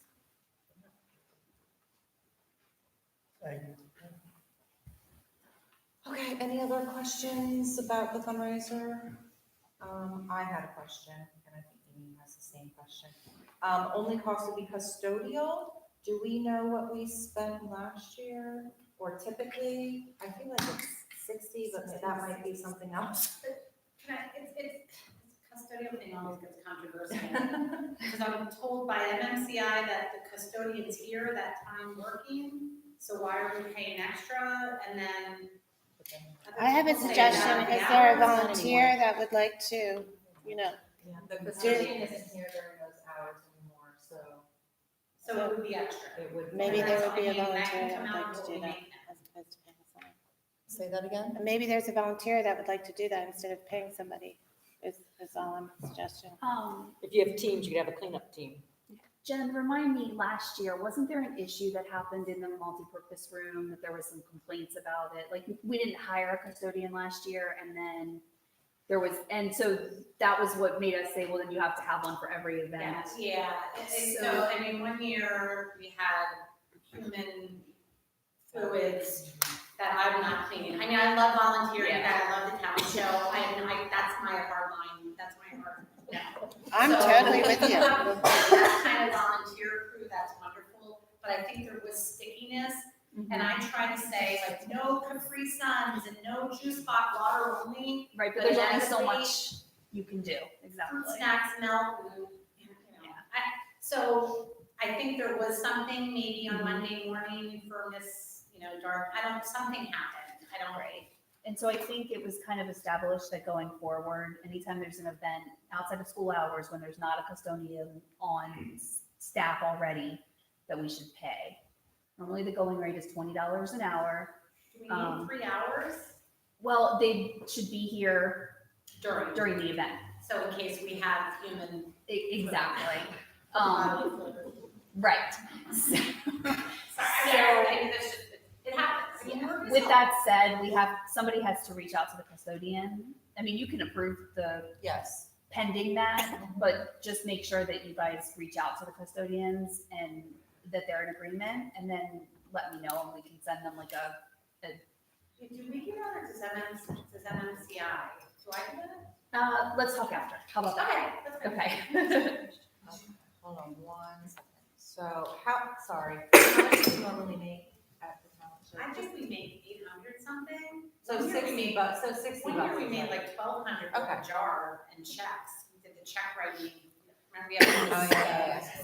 we were trying to do 2020 and on that. So, I mean, I think it's over 8, I think it's close to 9. I mean, so 60 is, Yeah. it's a long day and night and 2 weeks right before, so it would be nice if we didn't have to stay late. It was just about our requirements for, nobody wants to stay to clean up, but I've cleaned up after many a past part. I mean, I know there's bloodborne pathogen handling requirements for cleanup, but I've cleaned up after past years. Do we have to hire people? That's a I great mean, question. I'm probably okay with handling blood and buckets.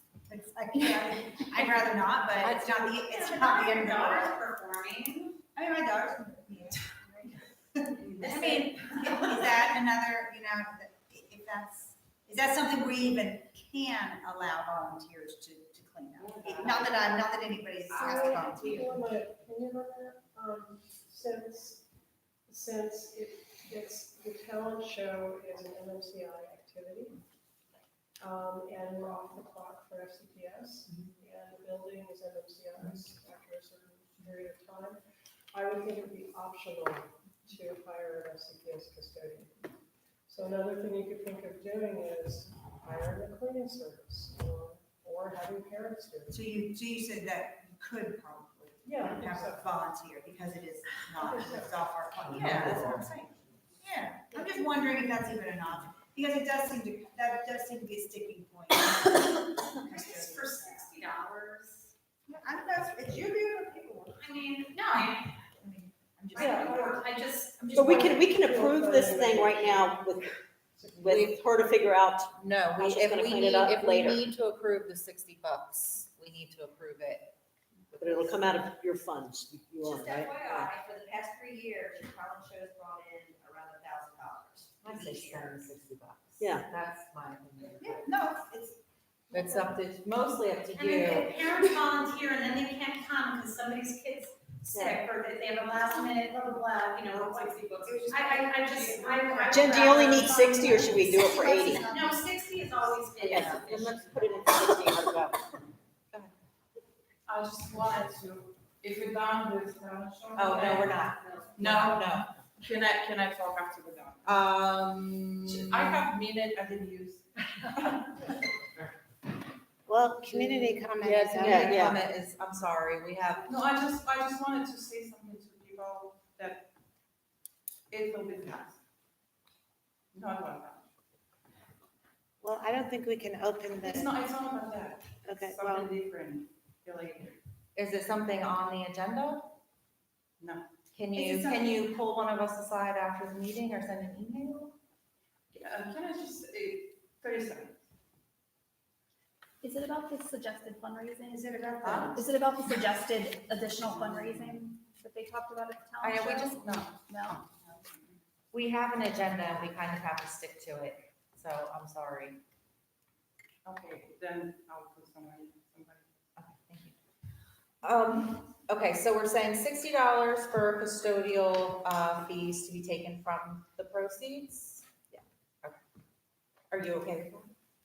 Because I'm gonna change this. So we wanna Well, at make least make $65, I promise you that much. sure. And go in Come the after you. school fund, you're okay with that? Yes. Yeah, whatever we did last, I got that. Okay. All right, so I'm going to amend the motion to approve the 2020 talent show fundraiser proposal as amended. Do I hear a second? That was me now. And all in favor?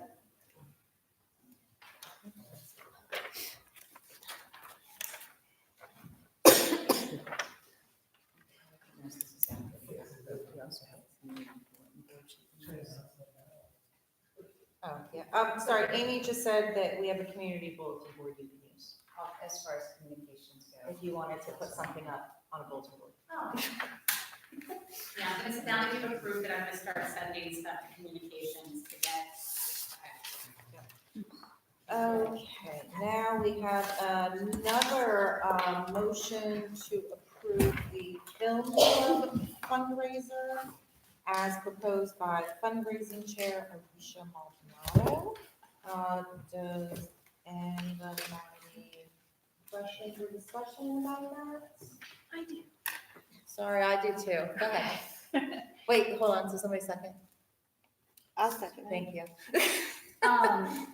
From a fundraising standpoint, I don't have a problem with the fundraiser, but there was a proposal attached to her proposal from the videographer. And I feel that it mentioned something about 100 minimum purchase per event. And there's no further details. Doesn't say what the penalty is if we don't meet that minimum. And so I would recommend not approving this until you get a more detailed proposal that lays out what happens if we don't meet those minimums.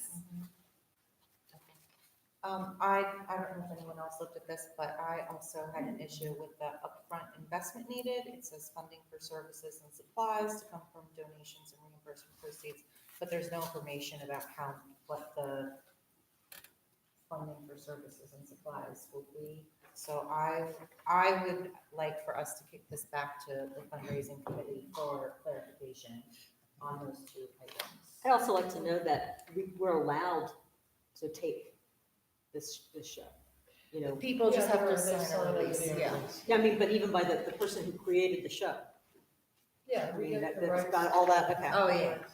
But I have a I say from a talent show perspective, I was given information from the fundraising person who's not. No, she's not here. She just gave me some, like a thing that she wanted me to have parents sign. And I couldn't get about your kids allowing your kids to be on like a published CD or DVD or whatever it was gonna be. And I told her I could not commit that every parent in the talent show would agree to that. Right, no, you And it was like she said it was gonna be backstage filming and the rehearsals, and it's a quick couple weeks, but it's very, very intense in those couple weeks with rehearsals. And I did not want to be responsible for monitoring whose faces are being shown. I felt very like that was not, I don't know. I didn't feel like that was right to put parents in that position. And if we had one or two families that said no, how would we know if their kids are in the back? That's something I wanted to throw out. And I think it's gonna complicate things for a talent show that's just supposed to be fun. It's like one of the most fun nights of the year here, and I don't want it to turn into. Yeah.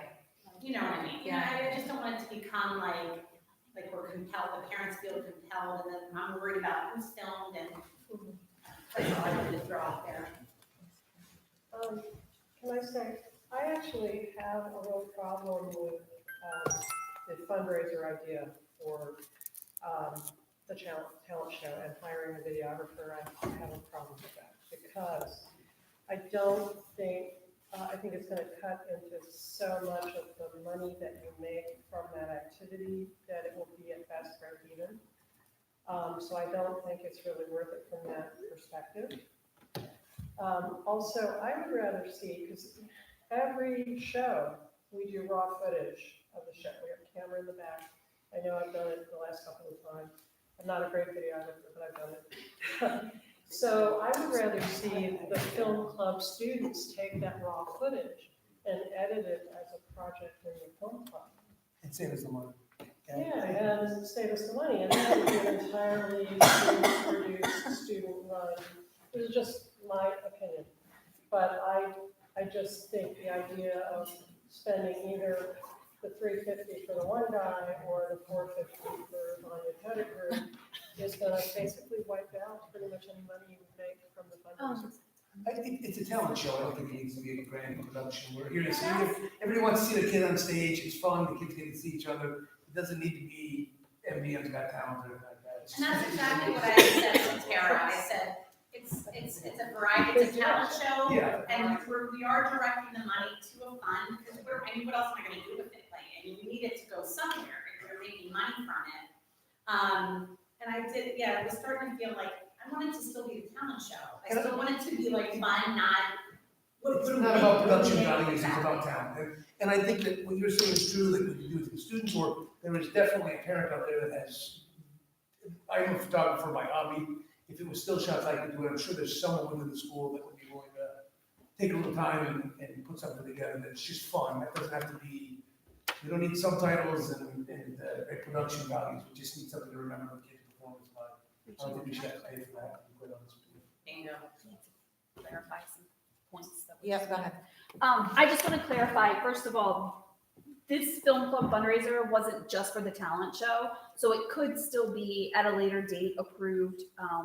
Alicia has talked to Ms. Shannon, and Ms. Shannon has given her approval to film the drama productions. And so that's just one, I want to make sure that you guys know that this doesn't, it's not just for the talent show. And if the talent show chooses to opt out of that, then I think that's perfectly within, you're right. So that was the first thing. The second is that the DVDs that are produced are going to be for a donation of $20 from parents. So the idea is that the $20 donation from parents to buy that professionally produced copy of their child's play that they've just been in, that we would make more than $350 in donations for the DVD. So that's point two. Also, the $350 is to film multiple events, not just one show. The $350 is going to cover the spring drama. No, it's $350 per event. No. So it's per event. Per event. Really? Yeah. Yeah, right here. That's Yeah. wrong. I don't. It is. So then again, we really need a better proposal from the videographer that lays out some more details of what that I don't think we need to continue talking about this. Yeah, I don't think so. I think that, the talent show sounds like a no-go, and I'm gonna bounce this back for clarification from either the fundraising committee or the videographer before we spend Just any more time on this. Is that cool? Make sure the fundraising chair knows that she can't sign like an agreement with the videographer. That would need to come, like it would need to be approved and voted on before she can proceed with any kind of agreement. Can you give me an action item to kick this back to fundraising with a note that they can't sign agreements? Okay, thank you. The kid's gonna win. Okay. Everybody buy a DVD no matter what it is. That's the important thing. So we're taking, we have to say it first, and then someone can make a motion to take it. With a motion on top of the motion. Okay, moving on. I motion to approve contracting out for cleaning services and maintenance, which would mean staff currently performing those services would be accessed into the FCPS staff pool. This has a savings range of $43,000 to $118,000, depending on benefit elections of current staff. An estimated cost of contracting out for services is included in this estimate range of savings. Do I have a second? Thank you. Discuss.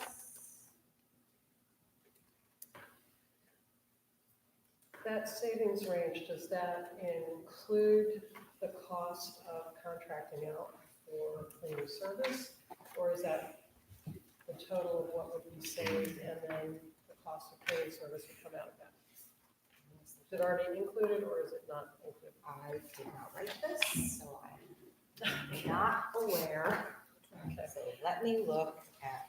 I'm gonna advance my guess that the answer is it's not included. That's what would be my guess. Because the estimate for the cleaning service came in after the document. Kathleen, I actually asked this of Mercer directly, and those costs have not been factored into those numbers that were presented in that slide. Okay. Yeah, no, they haven't. I don't know what those costs are. We have two estimates so far. There. And I think the first one was for $2,700 a month. which would be cleaning service 5 nights a week. And then if we wanted to hire a day porter, or that's someone who's on the premises to take care of accidents and other things that custodians need to be there for, that would be $1,700 a month. And that would give us 4 hours of coverage per day. So it wouldn't be for the whole school day, it would just be for the majority of the school day in the middle from that 10 a.m. to 2 p.m. So how much is that? That's $4,500 a month if you were to choose That's- both. How many hours involved in that? Yeah, so it's what, that's 45,000. I don't, they bring in, I believe they bring in 4 people, and they're here for 2 to 3 hours. I see you guys.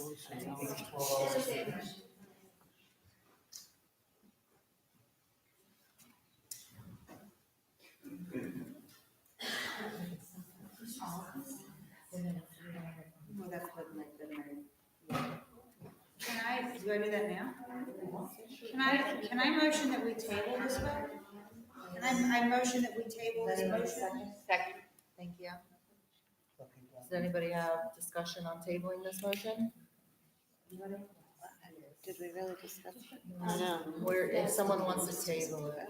I actually think that's appropriate to table because we just got these estimates and we haven't had a chance to discuss them yet. So I think it would be premature to vote on them tonight. So that's, again, my opinion.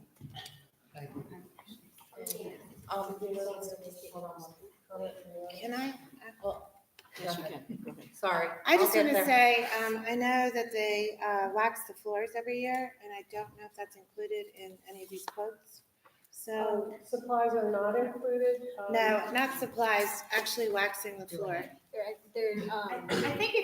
think I don't mean to interrupt, but I got one of these quotes. I think if we take the time to look at them closely, you'll find one, the lesser expensive looks appealing, but it doesn't include supplies. The chemicals are provided by the other company. The devil's in the details, and we should- need to look. we should really Because be- the 2,700 and the 4,100 are not all things being equal, right? So we do need to look at what we're really getting for each quote. I agree. Which is why it's taken. I don't see the thrasher. Person who's here during Details. 4 hours, will be here for 4 hours. We are actually not enough blood, any type of clean product when our school day starts. That's a good question. I think Amy can. Yeah, so there's training involved, and whoever receives the training then would be responsible. Would assume that in the off, when the day porter's not there. It's weekly for. Whoever draws the short straw, I'm just saying, that's not true. But if there's training, and whoever receives the training then is able to take care of that. No staff wanted that job.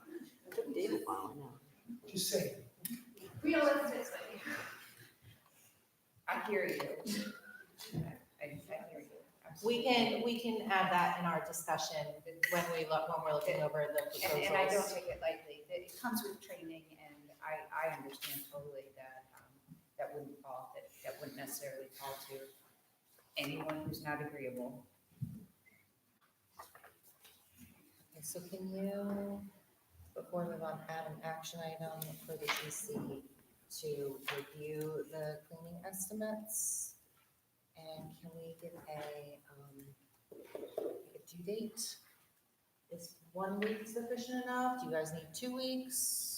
I would like to have we're gonna be done talking about this so that we can move on to make a decision. Instead of a week is it being, I just want to have the discussion. You guys can still think about it longer, but I want to know that we as a GC are So we're gonna have to. seriously having an email discussion Are we or gonna- another town hall. That's what I was gonna say. Well, we'll have I feel to, like we may need more. we may have to get there, one thing at a time. Whatever you think. But you're saying that in a week's time, we've all looked at this, We've all and we all looked at have it. it, what we think is We have- reasonable, and the new ideas come in, and we'll process. We have some questions, we can go back and get more. Yeah, but in a week, we can also Yeah. be intelligently about this. Yes. Yeah, I think that's reasonable. By Monday, whatever Monday's date is. and there's one more school to come in now. And I would just like to amend the tabled motion to say, table until January. So that it's not indefinite. I'm sorry, what, I'm sorry. I wanna, 16. sorry, I just wanted to amend the tabled motion to say tabled until the January GC meeting. That's all. So an action to include it on the January agenda. Do we have a date for that meeting? I believe so. We actually talked, and just to know, I know that Ms. Dorman and I, we talked to I know, and I'm sure it's pretty universal, they're trained to clean up these things, so that we did talk about options. I mean, even if it is on a PRN basis, like I call it, there are things we can work out to cover the occasional bodily fluid that would be covered by them. I mean, there might be like a call-in kind of, but then, yeah, that's part of the conversation we had. Last year, we didn't have a custodian on duty, so it's an emergency. Right. So that was Mr. John. But I'll make sure that I know that part of my uniform, yeah. Okay.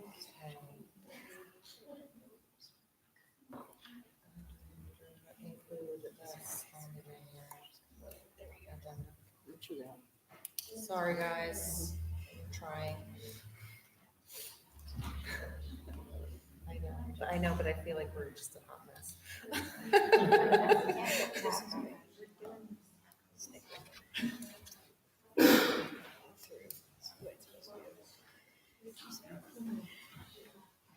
Okay, do we need to vote on the table? Yes, I'm just giving Tori. Get some fingers slapped, boy. That's true. Okay. Okay, so I am going to amend Mary's motion to table the original motion until the January GC meeting. Second? Monica? All in favor?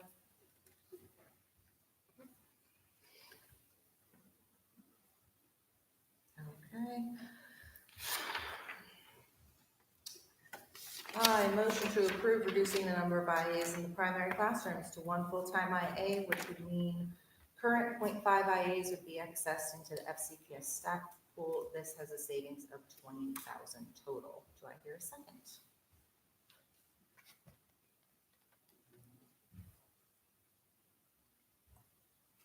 I will second it so we can discuss it.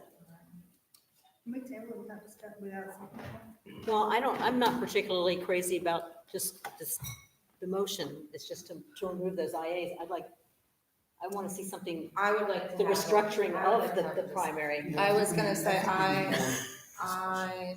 my notes are. I mean, I just don't think, just get Where rid my of notes the were. I would second, like IAs. we had multiple people during the comments and sending in emails, requesting a committee of some sort that could research options for primary. I would like to maybe ask the volunteer committee to see if anybody's interested, or if anybody here wants to raise their hand. Can I just request that primary staff is included in whatever conversations are begun? Sure. Yeah. My comment about this is, I think it's fine to do that, and it's important to have community input, but this, you have no time. You have no time. A month will go like that. So whatever gets done has to be organized, researched, and presented to the GC like that. So who's gonna take that on? A pre-K change can be taken on, because we were working this out last night, and we sat for hours. There was 5 of us in a room working this out. That change can take place next week and bring in like Okay. I'm not saying it's not possible, I'm just trying to tell you how urgent this is, and how if the GC pushes off this decision for a month, it's not gonna push it up any longer than a month. Can you explain? So what we're asking is for somebody to go Let's out, explain to them. ensure that you're getting the correct information Yeah. and present it back to us so that we can make an informed decision. Right. And let me go ahead and say, Yeah, there's a reason. it's out in the Q&A, I think it's in the Q&A document, I hope it is. But we have solid deadlines that we have to meet. So if the decision is to access any position at all, it has to be done by a certain date. And so that means that all of the discussions, decisions, and other options have to be discussed before the drop dead date. So, Well, Which is what? And my thing is if you're dropping this extra It is. IA in there, What are the we've got to do drop-dead something dates? with the kids. What are we doing with the that? notification But does date it for say that? personnel That's is fine. February. Well, that's why we're 28th. asking somebody to go out and think of ideas and bring them back to us. Otherwise, we are doing it. And all paperwork has I to know you said there be was submitted to FCPS before March 1st. So Does this apply for IAs and certified teachers, or is this certified teachers? I think it's everybody. I think it's everybody. Do you guys understand what the timeline is? Yeah, so, and I think it's just important to know, because a lot of people, and we appreciate all the comments, and a lot of the comments were about taking time to make this decision. And time is certainly required, but it's not completely a luxury that we have. So, and I think Kathleen can probably speak to this better than I can, but there is a deadline with the county that we have to file for whatever personnel we'll have going forward. And if we fail to meet that deadline, then we can't make those changes. So if for instance, we fail to meet the deadline for changing positions, we wouldn't be able to make those changes at that point. Is that accurate? I mean, I feel like it's important. March 1st is the absolute last deadline. FCPS is requesting earlier than that. They I would be recommend, happy to take the committee, and this is about preschool, right? Yes. And find, like, research that. Yeah. Any additional grants. Yes, and has it been done before, or is it researched before? No, it's been done. We Apparently, charged. it's been done, yes. So is there Sure. access like to that information? I never had teachers. That was before my time here, and Ellie might know. Okay. I believe it was done when she was here. Jen, do you know? What is? Charging for pre-K? That was prior to my time That was, here. okay. So there are gonna be very few people Then who, no. yeah, and I don't know that the record keeping back then. Well, and the Where charter this- might. Wait a minute, are we change. doing a research group on charging for that, or are we doing a research group on what would be the pros and cons of our IA status and ways to work around? I mean, what are we actually asking people to report on? Well, I would say that those two things kind of go hand in hand. If a good program can be brought forth. that I think brings- if a good enough program could be brought forth, we could preclude all of it. I mean, many other aspects of our discussion, so I think we need to start having a conversation. I possibly might agree with you. I also would like to see the numbers. I would like to see the information. I'm not sure that it'll be enough to preclude all of the things. Right. I honestly don't think it will be. So discussions need to be had, which is why we need to see, how much are we gonna make? Are there costs to us? Do we really need a kitchen and a bathroom in each classroom? I keep hearing that, can't find anything. So those are the kind of things we need to know. So are people looking at primary care and daycare, or just pay for? Those are two separate Okay, suggestions so that were made. that's, and that needs to be like, that line needs to be delineated, like if you're looking at pay for preschool, what does that mean?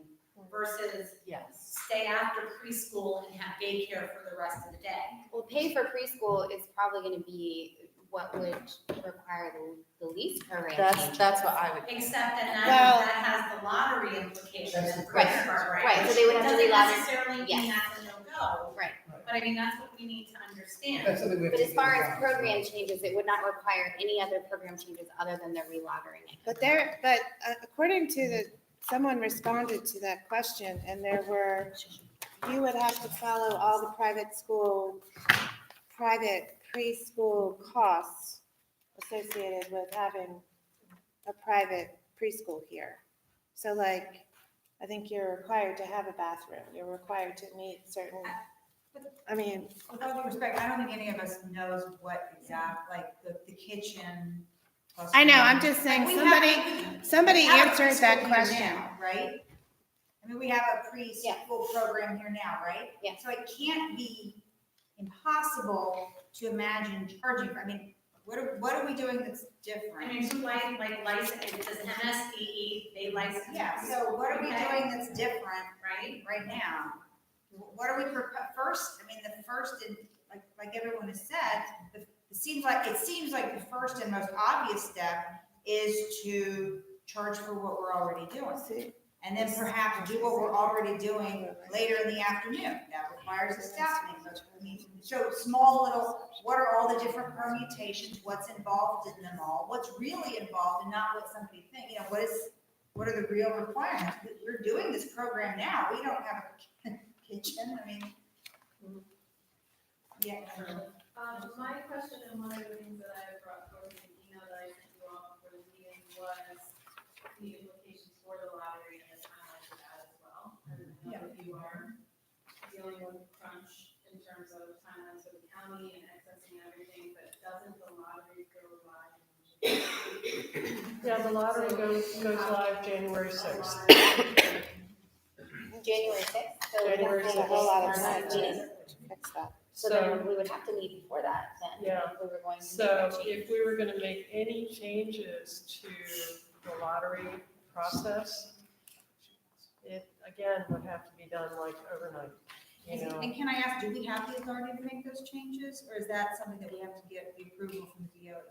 I'm not entirely sure, because I think that there are implications for the charter. I mean, the charter doesn't specifically say that we have to have a 3 and 4-year-old program, but that's the way we're structured, and that's how our charter application went in and how it was approved. That's how our annual report was submitted last year and approved. So I think we need to take a really good look at that and see what the implications of making that kind of a change are. Who would you anticipate to be the governing body that would take issues with that? Because maybe that's the first governing body we need to ask. Well, who are we scared of? Those applications and charter amendments are approved by the Board of Education, and it's done in accordance with policy 440, which is Maryland State Charter School law. So that's where they look. The Board of Ed looks back at policy 440 when they have any questions about what's allowable and what's not. Yeah, I mean, let's come up to speed on that and foresee what they're going to take issue with and preempt it. I can't think anybody's going to bring us. Can we assign an action item to maybe you as the BOT member to speak to the lottery committee to see what their thoughts on this are? And we had some talk down here that we'd kind of like someone to review the charter application and amendments and just look for that information, see if we can find it, but then send it to the GC. Well, I'm fine checking into the lottery implications. I can certainly talk to the lottery administrator. Well, because I'm just saying, we can talk ourselves out of anything because maybe this will happen. Let's find out what we can find out. So my request is for the GC members, all of you, is you need to go and reread the charter, reread our original application, reread policy 440, and bring yourselves up to speed on that, so that when we have these discussions, they're productive. Okay? Everybody sitting here. Well, correct me if I'm wrong, but we didn't open with the preschool, right? It was just kindergarten. You know, it's before my time, so I don't. Yeah, I Go back to the original charter agreement that we sent to the Board of Education when we opened. It said that fiscally because PTA was only open to kindergarten, and then it added in with the asterisks or in pallets that we did charge for our primary program. It seems highly unusual that any governing body would force us to subsidize a significant amount of students when we're all struggling, trying to make it on our own. So we should force us to do it. Right. I think one of the biggest implication is that those students are then have to be re-lotteried.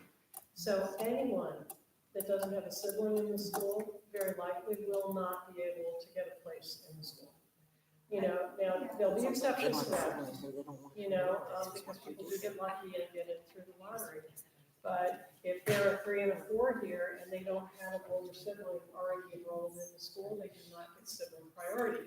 And there is no mechanism for us giving priority to those kids. So. As long as they know that when they sign up, as long as they. If they come in with that understanding, Yeah, that's what I was it's no saying. different than them going to Calvary and coming here like I did.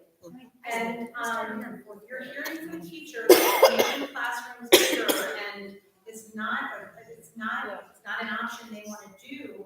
So we need to explore this. This is what I need to ask of you guys on behalf of the parents. What do you said, and Kathleen, I think it was you, we better do it quickly. Regina said, because if you don't, we're doing this. No, nobody Well, said that. that was implied. No, I don't mean we're doing it, I mean the vote will happen, Right, whether it goes so- forward or not. Right. So Is not what I'm January, saying. what's the next, I said the meeting, I'm thinking of work.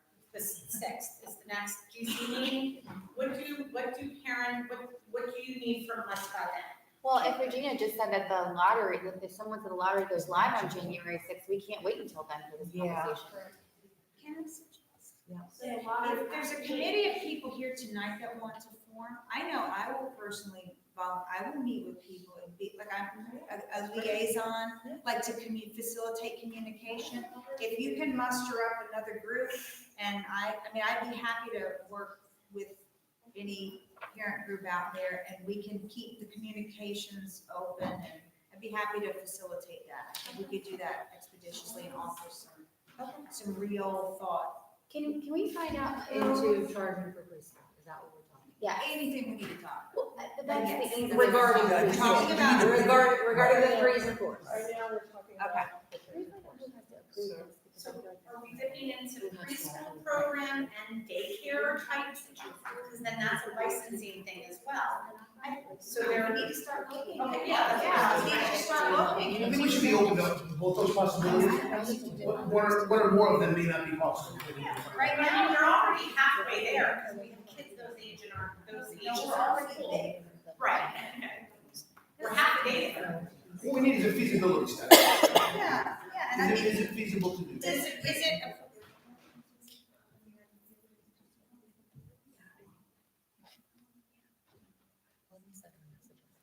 Give me an action item to, talk to the BOT president about who makes final approval. Do we need, the BOT on board? Do we need to talk to the BOE? They'll be able to help us out a little more and clarify that information. Sorry, I'm sorry, go ahead. I think we did a negative answer here, but there's no way, I mean, this is a lot of work, we're looking at having Christmas, New Year, all of us in between. There's no way we're going to come back with a solid answer by January 6th. It's not, I mean, we can come up with theories, we can come up with some research.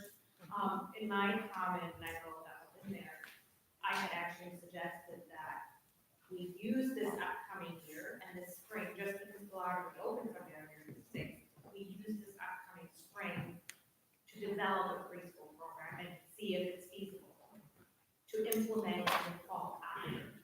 So fall 2021. Because yes, we have a preschool in place and we're not charging it. But to get it all figured out and make it work correctly, legally, financially, all of that, I think we need more time. I hear you that more time is needed to make solid plans, but we are facing a deficit immediately, so. when you're making some cuts, some of these options, for example, the custodial change, you can sort of almost cover that $65,000 deficit that's projected to happen in 2021 if you find yourself a year, or at least a good half a year. I think by the summer, we should know, hey, preschool can happen, yes or no. And if it's a no, then you need to look at whatever other cuts you need to do. So what you're saying is that once we do all this feasibility and we see that in this time frame, this looks like a reasonable option, then we say, okay, so maybe we can't do it this fall, but the next fall, and at least we have some potential clarity for those projections that we're trying to work through. Don't we have to take this to the DOE? I don't think We don't know. That's what That's what we- I just said an action item to find out. Okay, sorry, I didn't hear. So I'm saying, so if we do this by a year, 1 year from like, to just, and then present a solid plan, then we would have teeth in it. Marissa, go ahead. You'll say whatever I'm thinking better than I am. Guys, whenever you want to reach out for information and you want to know what's happening at the school, read the budget memo, okay? I'm really sorry, but please read the budget memo if you're going to read anything. Everything that everybody's talking about here is stuff that I was talking about back in April and May of 2018. That's a year and a half ago. And we've tried looking into things and haven't made out as much as we should have or could have. So please, look into things, but it's going to really take action. And the other thing that we have to keep in mind is that right now, we go to a month-to-month lease next year. In 2020, we're in a 1-2-month lease. Our landlord can kick us out at any point, to which we're gonna have to pay that market rate to find somewhere else to hold our operations. Well, that's not entirely true. I mean, yes, he could potentially do that, or he could try to do that, but we would file an injunction and we would not. I hear that, but it's. So I don't think I don't think I understand you want to create a sense of urgency, but I don't think that is a realistic scenario. I think it's one we need to be prepared for. We don't have a facility. Yes, exactly. Like, I don't know how to screen that at the roof of my lungs, like, it's just. Right, I get you, I hear you. So because of that. When is the soonest that another school will be ready, is my question. I'm sorry? When is the soonest, if this wouldn't work for us, when would the soonest a school could be prepared for us? I didn't hear the question, when would the students? She's saying this, if everything went poorly. It depends on the facility that we found. It's a real open Depends on question. what needs. Well, the one that you guys, I guess, the new thing that you guys, because you said that is post school. So for sister school, what is the projected timeline that you would have? That you guys do have one. For our sister school? Yeah, what is the projected timeline? They are For on, co-campus, she's asking. right, they're on the same schedule that we are, their lease ends on exactly the same day ours does. However, they're not in quite as urgent a situation because they can renew their lease on a yearly basis. And their landlord is very interested in having them stay. So, ours is a little bit more undefined than that because the landlord has been very difficult to work with. I can tell you that we have an attorney working on this now. That's really pretty much all I can say at this point, just that things are moving. And we do expect to be able to work something out with them. What that's gonna look like at this point, I can't tell you. I mean, that's an honest answer. Well, because that just seems like a shaky ground and everything. Have you asked for rent for this property? Well, Okay, you know what, this is a great discussion, but it's not the discussion we're on, we need to get back to. Yeah, we're talking about preschool right now. I know, but we need to get back to There our. are things that the basic, I understand what you're saying, we don't have the building, so how can we figure out steps to get there if we don't know where we're going? And you're asking for us to come up with ideas, but the ideas that I'm shooting out to you, you're not giving answers to. So how can we help if you're not willing to help us? You're not being transparent. And we need you to be transparent if we want us to help you. I would say we are actually being as transparent as we possibly can be, given that we don't know where we're going next year.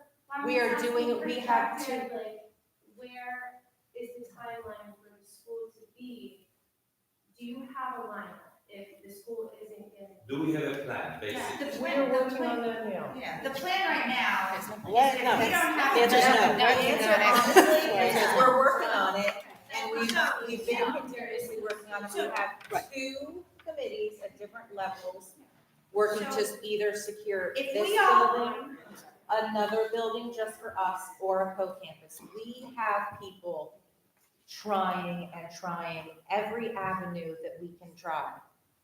Where they are doing their best. They're out there all the time, working, constantly giving us updates, looking for facilities. That's all we have right If now. we all went into hibernation right now and didn't do another thing, what would happen is we would default, if I'm correct, to a month-to-month lease on August 1st, 2020. We would go to a month-to-month lease. That lease price right now, as I understand, is significantly more expensive than our current lease, and there may well be other items in our current lease that will not carry over, such as responsibilities of the landlord. We basically start over with the new lease. We have an understanding that our month-to-month lease will be a certain amount and it will be month-to-month. But there's obviously lots of details, like if that light bulb goes out, who fixes it? All that starts over again. If our heating goes out, who fixes it? All that starts over again. That's negotiations. And so right now, we will have a roof over our head on August 1st. It will be an incredibly expensive roof, and we don't know who's gonna fix it if it leaks. But we will have a roof, so we plan on opening it. But so the thing is that, and until we have another place to go, or we commit to say, hey, we're gonna stay here and make this our own and put our money into this, then we're not gonna have that answer. And it's not through lack of looking.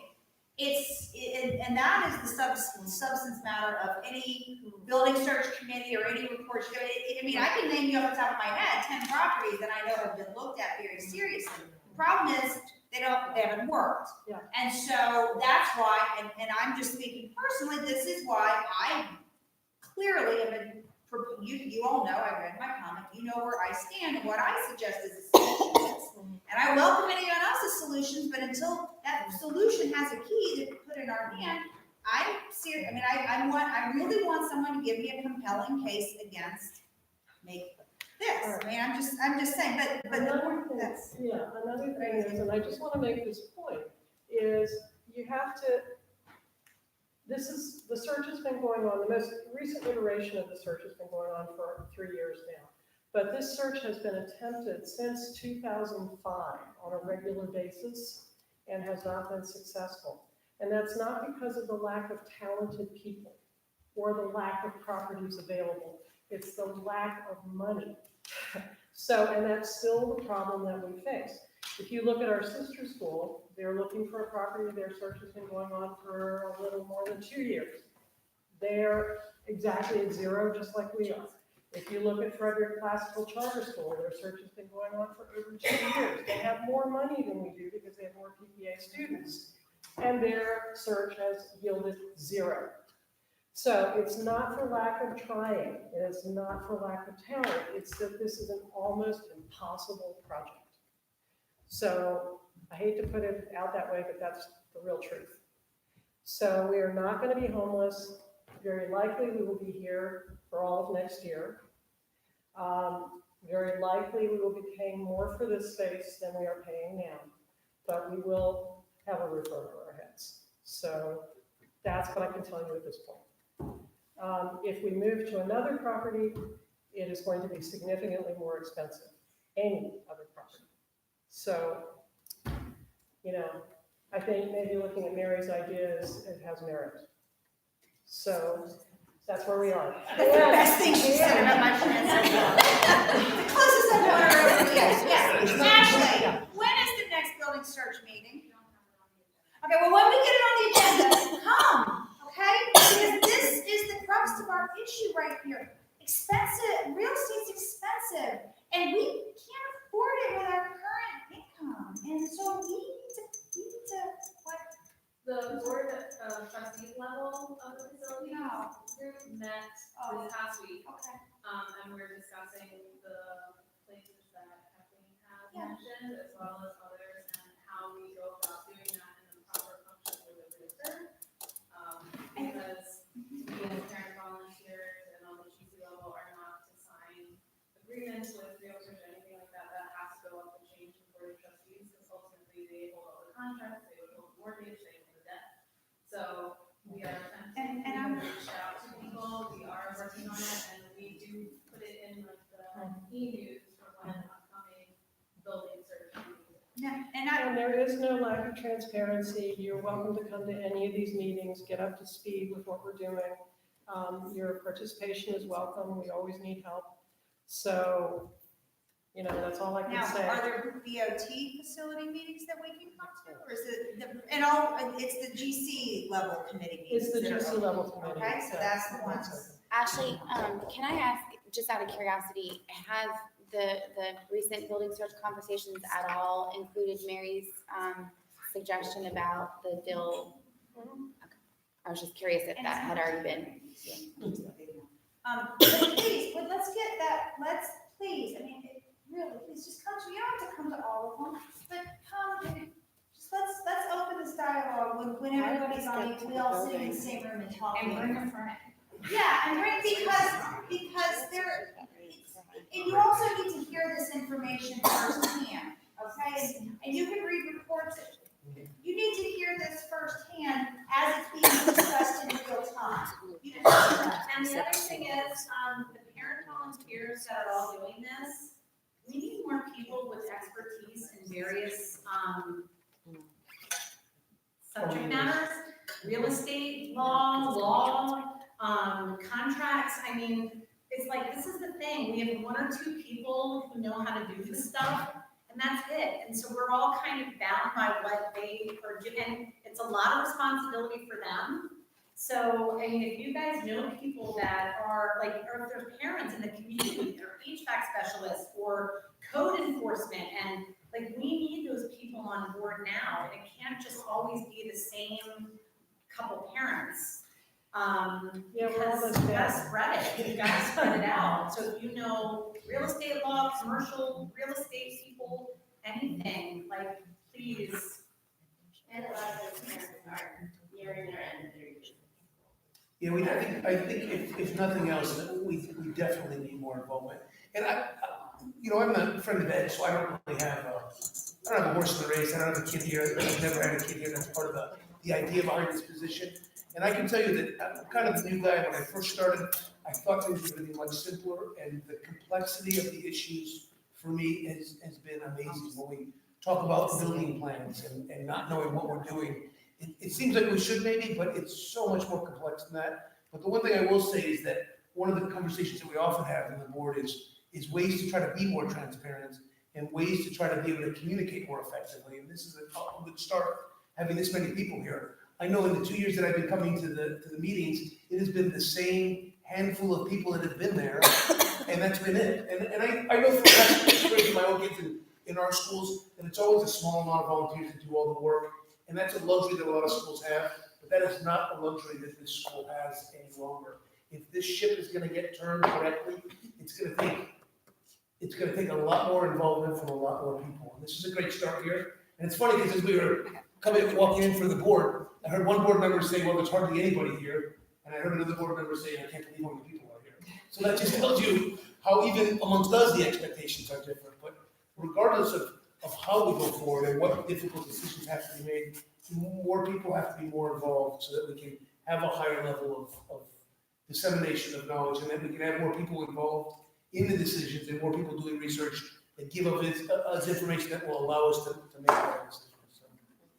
So that's my call to action. For help. And also to understand the limits and to have realistic expectations, which are very important when we approach these things too. I think that, once you get involved, you realize, wow, what are the limits of the system? And, maybe what didn't look good before doesn't look so bad anymore, or maybe I can clean up a little more. I mean, I'm not saying that you, but like, oh, maybe I could do that if that's with the price. I don't know, I'm just saying, you can answer those questions when you get engaged on that level. Okay, I'm going to just say one last thing on that, on the transparency. Read the minutes, read the committee reports. We get our information from the committees. We do not go out and get all of this information on our own. We are a group of 10 who really rely on the community to do a lot of the legwork for us so that we can then review it and research it and make the decision. So the transparency is there. It's not always coming directly from us. So read the minutes. They're 40 pages long sometimes, but find what you're looking for. If it's building you want, if it's fundraising, hiring, it's all in here every month. Yes, ma'am. This report that came out a week ago. That shows specifically where we're short and what staff will be cut. Could be. Could be, will be, it sounds like. This was a week ago, and I've heard so much urgency about how we have to come up with solutions, how we shouldn't complain, we need to come up with ideas to raise money, etc.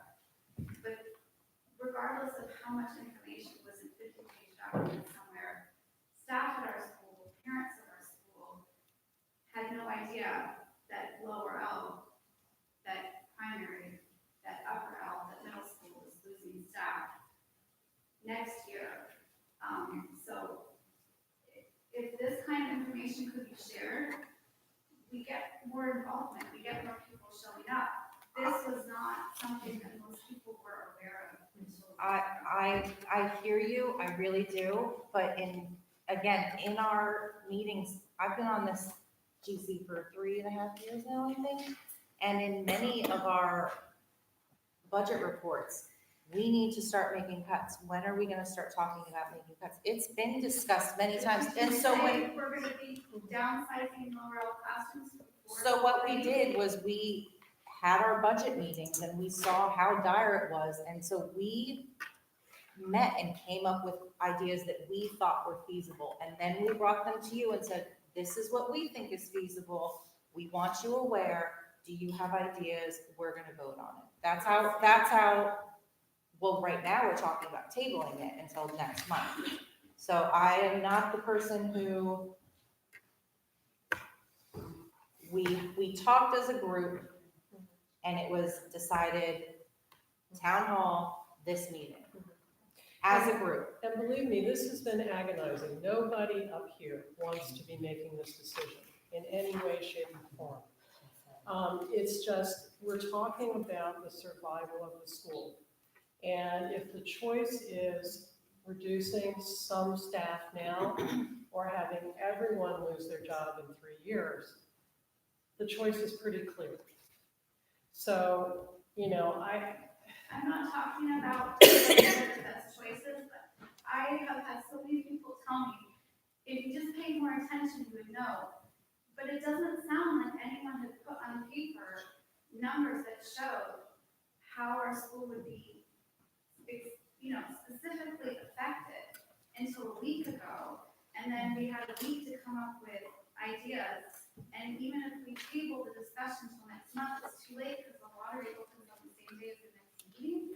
So tabling it kind of seems like. Well, we are up against deadlines. We are up against deadlines, and there's really no way to change that. Well, Natasha. And you're right, that is certainly a fault of ours for not alerting everybody sooner and seeing the deadlines looming.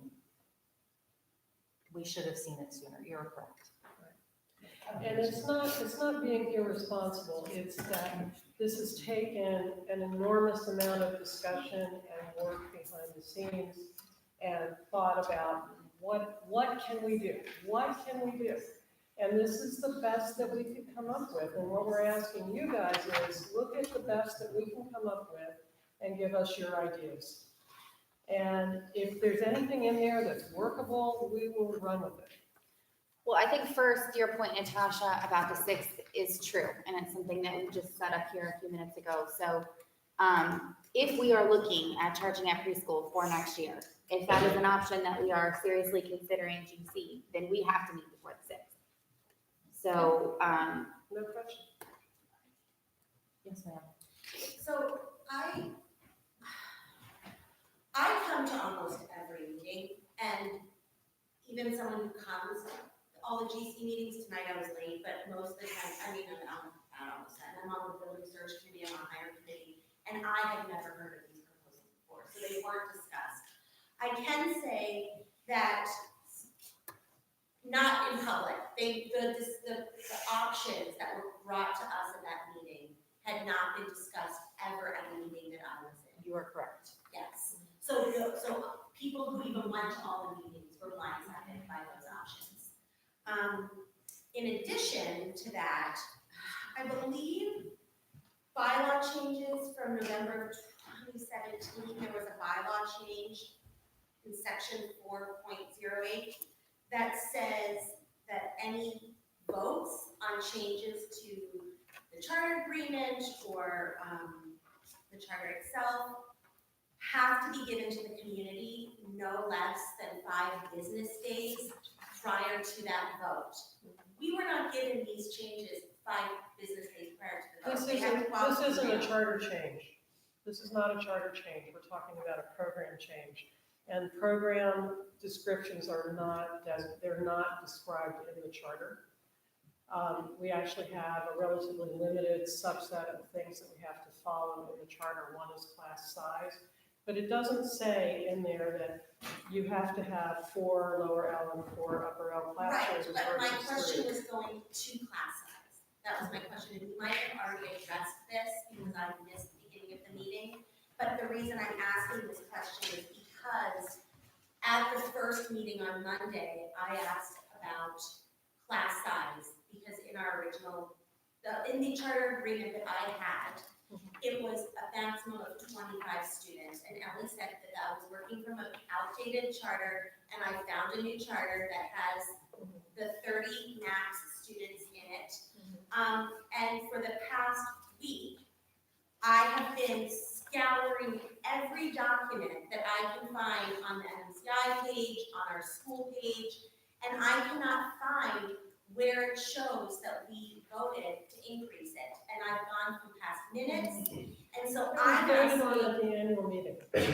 but I was at all the annual meetings, and it wasn't something that we voted on. It was voted on at the annual meeting. Absolutely. I was also looking for that information. I was just talking to somebody. Because we contacted Melissa, and she said that it was done most likely on a committee level, and so I'm wondering where the minutes were for that.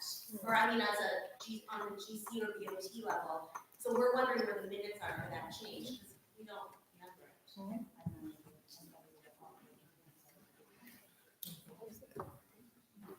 I will look into it. I recall voting on that at the annual meeting. 2017?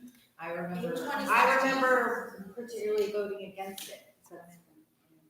No, Well, I mean, none of this is the discussion. There was a vote at the annual meeting that the GC or the DOT can vote to make changes. The actual change from 25 to 30, we can't. So we can find, Val, you sent me, we can find where it says the DOT has the authority to make this change. We can't find where they make it. That's what I'm talking It's in about. the Sure. charter application. It's in the charter.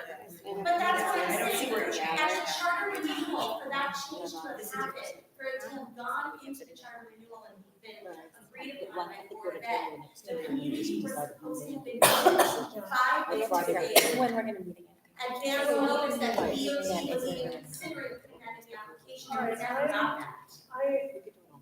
You know, I'm gonna have to go back and check with Amy Fall on this, because she was the one that was shepherding this whole thing, so, I Please don't. do, because I asked yeah. on Monday and I haven't heard back, so I And really I don't love remember this. to that level of detail. My understanding was, I do remember voting on it at the annual meeting, and I remember being involved in the charter renewal committee, and I think we did everything as best we could according to procedure. So. I'd love the minutes if we could find them.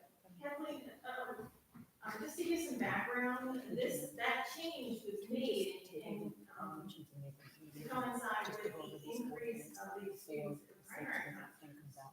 Because, they wanted to have more preschoolers that had more experience in kindergarten. Well, we had 30 kids in the preschool program before 2017, didn't we? The whole time I was there, I know, but So basically, they're not. feedback, we need to But according to this, that's not what it's saying. Well, I hear you, but it's just like. I know, that's why I say we need a meeting on just these. I hear you. Gina, I'll continue to look into it as I have, because if you want to do it, it's actually one of the summer studies. I'm just asking for this, so it doesn't seem like. That's why I asked you. So, let me. Okay, hey, guys, I'm gonna go ahead and, Mary's gonna take an action item to see if she can get this information from Melissa or Andy Duval or whoever, and see if we can get that information for you. And then, And can I work with Mary on the pre-K thing? I'm so sorry, hold on, Right? I don't know what you just said. Sorry, I'll work with Mary on like the pre-K proposal, like figuring out. Mary, you wanna take that on too? Well, or I With can her? do it. She's gonna do it. We're gonna get you with her more? I can report stuff on it, whatever you want me to do, I'll do. No, I just wanna make sure Mary wants to take on another I thing. know. Or as long as you're here. MSDE is where you need to go. Where? MSDE, the Maryland State Department of Education, they have an office of preschool and licensure and also childcare licensure.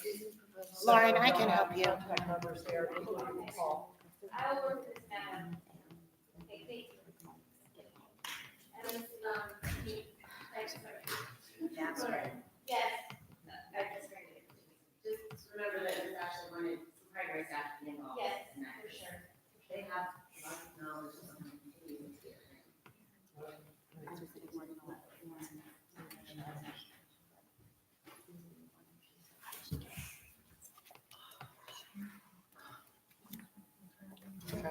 I'm trying to think, hold on, I'm trying to think of how to word this. Hold on one second. Sorry, what? You can go anytime. Yeah. Do you have any other We questions? were, so Susie, you have a tiered approach, outsourcing maintenance, and then also establishing a team of parents to work on researching the preschool to be included in year 2. Is that something that anybody is willing to? I'm sorry, ask again. Sorry, establishing a team of parents to work on researching and developing a paid preschool program to be implemented in future years. I'm sorry, I'm not, maybe I'm tired, I'm not understanding that's the okay. difference between. So I think and correct me if I'm wrong, but since Lauren has sort of agreed to spearhead the preschool aim, and I don't know if that's the paid preschool or the daycare option or both. Both. So, because what I was saying, Susie, is that your approach, I personally felt was slightly different because you wanted to take a little bit more time. So what Yeah, because I felt it's very, I mean, we have 3 weeks to figure out if we can make paid preschool work for this upcoming fall. And a holiday. And I'm sorry, and, you know, I just don't see that happening. I guess I just feel like if anybody has like they wanted to like create a formal proposal, like we would want anybody to be able to do that. I would not just like one, I mean, that's just how I feel. I don't know how you guys Oh, no, I feel. was thinking this was more of a committee and anybody could. Oh, anybody who could was join. interested, Yeah. yes. Okay. Is that what you were? Yeah, anyone, really, anybody who's interested in, who knows So anything I about thought this. more, but when I wrote the email, in my mind, I was thinking, well, this is, you know, I look at the calendar and I'm like, there's no way we're going to get, you know, and I don't want to sound negative, but to make this work for this upcoming fall, I just didn't see this happening. So in my mind, I was looking at what can we do short term to cover the $65,000 shortfall that we're facing for the 2021 school year. And I looked at the numbers, and we can, I think, you know, outsourcing the facility that's already could potentially be a good chunk of that.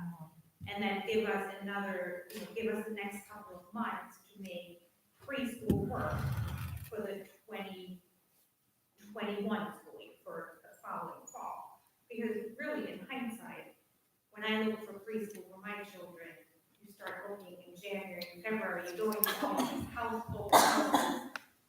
So I just didn't see it happening for this upcoming fall. So I thought, let's do what hurts the education of our children the least, and then still goes back. And then look at what we can do to generate. So maybe the committee can come up with options? Yeah, I'd Leslie. like to see the committee come up with as many options as they think Yeah, are sometimes fair. it's. I just want to clarify. I understand that it's gonna be difficult. 3 weeks is not a lot of time. We have the holidays. We're still facing a $65,000 deficit. We want to make all of this work, but we have to be ready to make decisions in January if we have to. And I just want everybody to be prepared for that. Can I ask a quick follow-up? The deadline for letting FCPS know, does that apply to custodial staff? Because the FCPS. Yes. Yes. It's all stuff. Sorry, I'm gonna shut this down in just a minute. When you do this vote, will it be in an open meeting, or is there a Yes. chance that you'll be doing it online? No, we would never do Open this, meeting. and, yeah, It'll be in Not an this. open session. absolutely, For all of these cuts, yes. potential? Yes. Yes. I have one quick question and then more. My first question is there a way to, postpone when a lottery opens? Well, I have a question going out to the BOT. Because we want to present the school properly to whoever's putting themselves into the lottery. Yes, I've got it as an action item to see about that. We're not confident that we can, but we're gonna ask. So my next statement would be, if I'm sitting up there on the GC. Which you will be. I'm hearing 5 significant votes, I might be wrong, I might be wrong. 4. And we're talking specifically about primary right now, and a strategic committee looking deeper into the primary committee to present some for the next couple of weeks. But we're talking about a lot of significant votes, and it's not just primary. We're getting to them. I guess the question is, do we wanna, Hopefully. would you guys like to say, we're gonna welcome the community to be on a strategic planning committee that will present to us in 2 weeks, proposed plan for each level, or for each of these proposed things? The benefits and disadvantages that they can research in a short period of time, or perhaps one committee that would do all of those things. I don't know, maybe a subcommittee would be more appropriate, but I don't think it's completely fair to be looking specifically at primary when we have multiple. Well, we I haven't think, gotten. I was gonna answer, Regina allowed me to speak to this, and if I'm wrong, please correct me. It's only because we only got to B so far. That's really the only reason why we're only talking about primary, honest to God. And secondly, I don't know that we have the resources right now to say, we're gonna have a primary committee and we're gonna have it this. I'd say, if you're passionate about this, let's come and talk, because it's all interrelated. And so I would not want to discourage anybody from being on the upper L committee as opposed to the primary committee, because that's meeting, no, we all gotta talk, we all gotta talk a lot, we all gotta talk fast. So let's do whoever's, but yeah, we do need some core constituencies. We need to volunteer. Yes, all right. Guys, here's another way to think about this too, is that if we're approving a plan to produce savings to offset these deficits, and we have deadlines to meet, we could potentially go ahead and make those decisions so that we can meet those deadlines and then keep working ourselves like crazy so that we can then back off of those decisions. I don't think necessarily, you see what I mean? So we've got to, we're in a position where we've got to do something for next year. I mean, we've got to. But I don't think it has to necessarily be cast in stone. You see what I mean? Well, but it's. So we can do the work, we can get those ideas started, and if we can get some traction on ideas that will actually work, we don't necessarily have to implement that plan. Do you see what I mean? I don't actually understand what you're saying. She's saying what we said earlier, if we have, I mean, it sounds like what you're saying, if we have a plan, a lot of the problem is we don't know what's happening. But if we start figuring out what's happening next year, what's happening in 2 years, what's happening in 3 years, maybe we can really work with some more hardcore numbers and we can actually have some facts. Because right now, the big problem is we've got this conjecture, this huge increase, and we don't even know what it is. We don't even know know what it's gonna be if we don't take this. So with knowns come information and plans. So if we know, yes, we can't implement daycare next year, but we can implement it in 2 years, and realistically, we could have 10 kids in it, and that could realistically bring in this much money, then that's an amount of money that we're a little bit more comfortable factoring in. And so even though we don't have to have it all figured out on day one and all up and running on day one, to know that there is a plan that will work and will get us there might be sufficient, and so we don't have to panic. Isn't that what you're saying, sort of? Not exactly. I'm saying that I think, Make the cuts and then you don't I have to. think we have to. That's what she's We have saying. to make it I was just I thinking, do. Oh, I mean, saying vote for the cuts. Wait a minute, let me, before people throw rotten tomatoes at me. You know, I think what I'm saying is we have to be prepared to do that at the next meeting. But if in the interim, we can come up with some ideas that look like they're gonna be good, and we can start really working on those, we don't necessarily have to implement those decisions, but we have to have the ability to implement those decisions if nothing better comes along. Well, I do have to say from You a see what I staff, mean? well, from a staff perspective, though, Kathleen, it's a tough culture pill to swallow when you're talking about making those decisions and then maybe having the ability to draw them back. Well, I'm looking for an option, you know? Well, I I'm think looking for Marissa an has given us the options that, I mean, we've talked about all the options and they're out there right now, right? I mean, so. What do you mean? You mean everything in our slideshow is the only option? No, I'm not saying that. I'm just Is that saying what those we're saying? options have been put out there. And Like, I feel like Those are the we're- options that right now we have information, concrete information about. Yeah, We can because say- they're the most straightforward, Yes, simplistic, eliminating. The Yes. complicated ones will take time to come up with. There are other options. They were all brought up at the town hall. They will be harder to do. They will be functionally harder to I achieve. think it's just like there's this urgency for these cuts, but they're also following a plan that doesn't seem urgent. It seems like a plan that's in the works. It just happens to be 10-10-10, like CCM. It just happens to be middle school. No, it's It not, does. it's not like CCMs. This is something that our Montessori teacher specialist came up with. This is Maureen Capone's Okay. idea.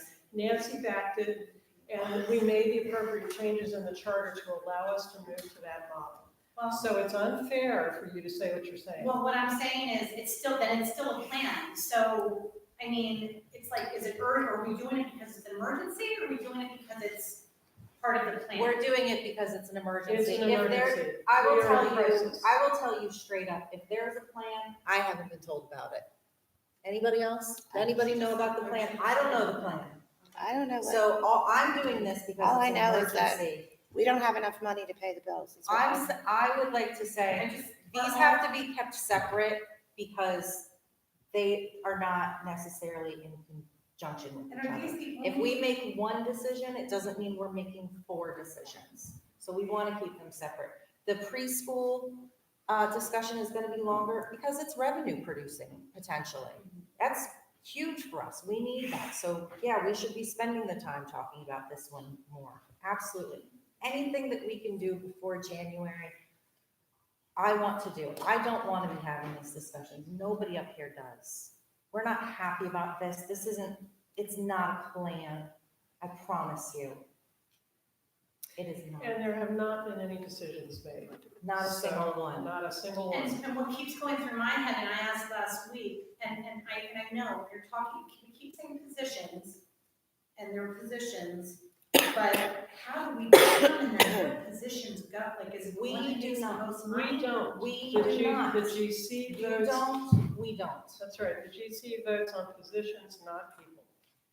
So But we there's do 4 not make upper that classes. Yes, somebody makes that decision. It is the principal, FCPS, the Teachers Association, am I missing anybody? But I mean, are somebody gonna recommend it? Is somebody gonna say, I do this based on performance? I recommend this based on he or she makes X amount of dollars and we need more that, like, That that's. is Yes. above our level and Okay, so I want us to know, if anybody at this table is part of that, we need to know. I would like us to know. Amy is part of that. Okay, well, then we need to know when it's decided, how that's just being decided. That's, I think I think the staff have the. I don't think that's any of our business. I think that's the staff's business and FCPS's business. I don't want to know that. Well, Well, I don't wanna know any details. Then that's another. I don't want to know any details, but I think there are probably general things you could describe about how positions are accessed. Well, that's what I'm. But I think all those guidelines are written down. You could look them up on the FCPS website, and you can look them up in the FACTA union documents. I mean, all of that stuff is laid out in there about if an involuntary transfer happens, boom, boom, boom, boom, boom, these are the characteristics. So those are documents that you could access. And then there's also the collateral damage from that kind of stuff, that then the morale and the subsequent. You're absolutely right. And that's why we all have to band together as a community and help ourselves and help each other get through this. Because this is tough. It's tough. And it's not fair. But the reality is very soon, well, we're already spending more than we make. But very soon, it's going to get worse, and we can't pay our bills, and we want the school to survive. That's the bottom line.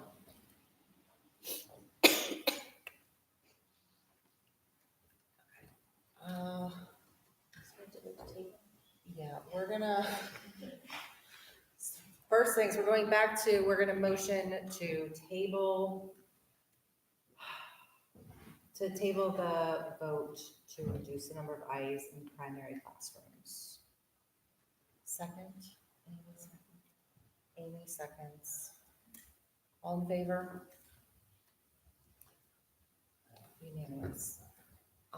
I would like to discuss, having a town hall, scheduling a town hall to discuss any information you guys have come up with. Can we work out a date before January 6th? I know that pushes everybody's. Excuse me? Unless it's next week, there's the second. Well, and the third oh, January. Is anybody willing to come in during break for a town hall? I mean, that's a serious question. But people might be traveling. Are there dates, I mean, like, I don't know what research we need to do, but I'm willing to do as much work as I can between now and then. You know, it's a holiday that it's worth it. So, if you give us a date to talk about it, I will do the best I can to make. When's that? That's the second or the third. I'm fine with the second or the third. January? Yeah. The third school day, is that when school starts? Second school starts. Second. Oh, we're already back there? Yeah. Oh, well, then I might have, so, yes. The children. Second. That's your second. I think the sooner. The second. So Tuesday, January 2nd. Tuesday. Wednesday is the second. Thursday. Oh, sorry. 7, is 7 okay for people? What day? Thursday. School starts at. Mm-hmm. Yes. That's I promise.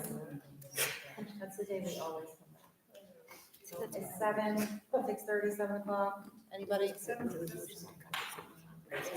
right. Shannon, I'm sorry, you got January 2nd, 7 p.m. Town Hall. January 2nd, 7 p.m. town hall. Yes. And that gives any forming committees, So Lauren, I would say have a presentation that we could maybe show everybody. And if you need any help, we're obviously Mary, but you can reach out to any of us. Well, just amend it to super page, if that's. Yeah, perfect. So then I. That's fine. And loop in Miss Ashley. Yes. Okay. Anyone else? Okay, great. Thank you. And I promise I will get all of the lottery information and the invitations for that, and I will send it out via email, and we'll make it available in the news so that everybody sees it. Okay?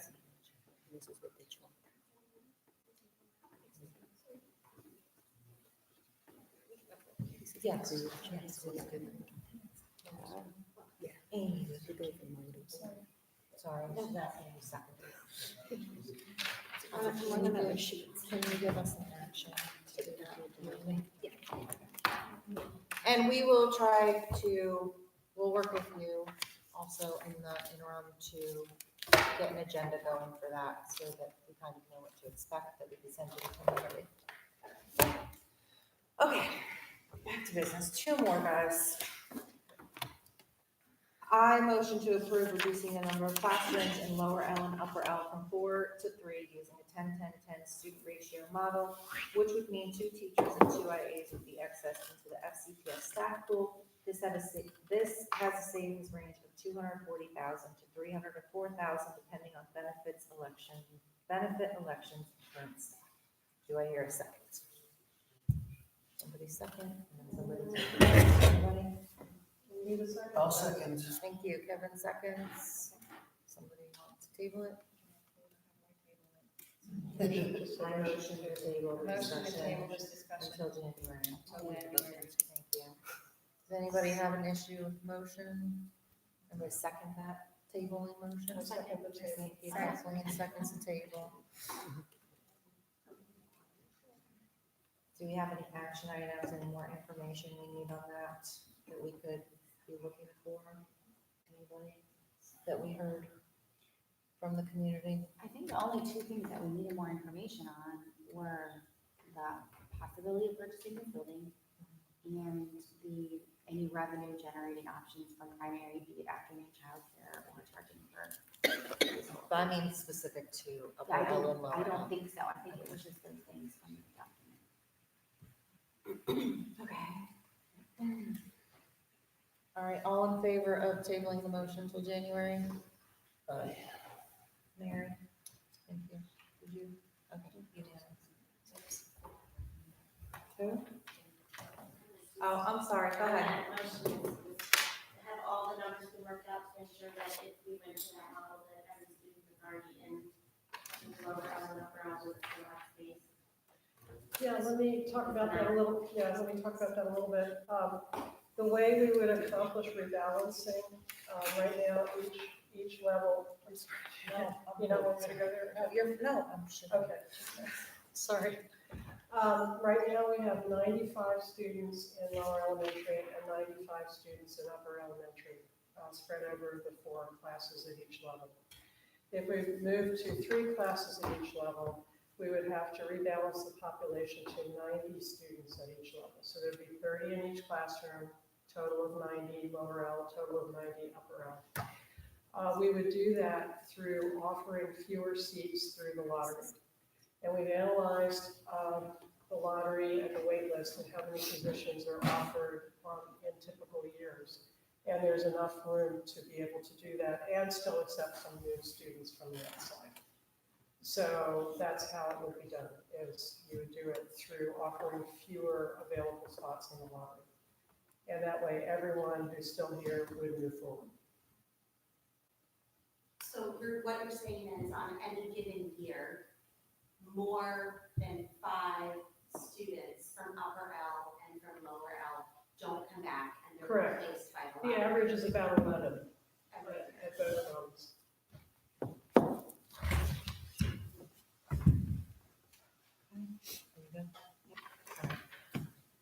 I motion to approve realigning the middle school program to 2 full-time teachers, which would mean the current .65 staff position would be accessed into the FCPS staff pool. Historically, when middle school has 2 full-time staff, each taught 2 subjects, this has a savings range of $48,000 to $73,000 in savings, depending on the benefit election of current staff. Do I hear a second? I'll second that. Kevin?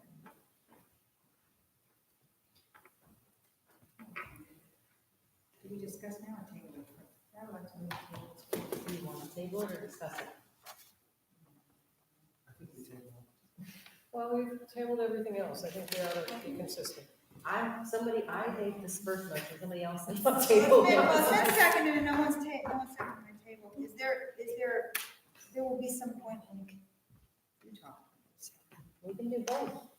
Is that what you want? I think it'd be. Well, let's talk about it first and then we can do it. Claire? If you know what I'm talking about. Well, we can I'm talk fine about it, with I talking just, about it. I just think it's gonna get really complicated. It needs to be talked about. Well, if you want to discuss, I was here when we only had 2 middle school teachers for a long time. And I was here as they gradually went up. What would be the problem with maybe gradually going down and realigning it? To middle school No, population? the teacher, like the 0.65, used to be like a 0.4 something. 0.49. Yeah. Yeah, so And you're then before saying, that, it was a nothing. It wasn't even here. So why not gradually? Can we gradually take it down? And let middle school realign itself to whatever you decide middle school is going to realign to. I just have a general question, and I really don't know the answer to this, so somebody could tell me, I'd appreciate it. Is it common for teachers to teach more than one subject in other school settings? No. Okay. I was gonna say, my dad's a public school teacher, but in a different state that teaches multiple. Because in the research I did in this subject, and I did look up different Montessori programs and try to see how they're staffed. And everyone that I looked at had Montessori middle school teachers who taught between 1 and 3, or between 2 and 3 subjects on average. But when I looked at the schools, I mean, maybe I'm wrong, when I looked at the schools in Maryland, it looked like there were a lot of, there was like a math teacher, an ELA teacher, middle school ELA, middle school math, in a lot of different schools. So my impression from looking at, and I feel like an idiot sitting here next to the specialist telling you what my impression is, but my impression looking at it is that it looks like people tend to serve their needs.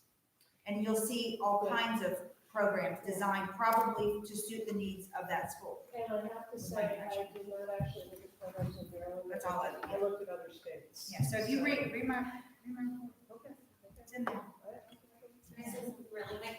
So a couple of things, and I'll be really fast. Our middle school did used to have 2 teachers, but our middle school had significantly fewer students in it at that time. And they didn't have 60 like they're proposing with this new increase with 2 teachers. So the class sizes were still small, and we only had like 30 kids or 30-some kids in our middle school. It was a completely different program. Secondly,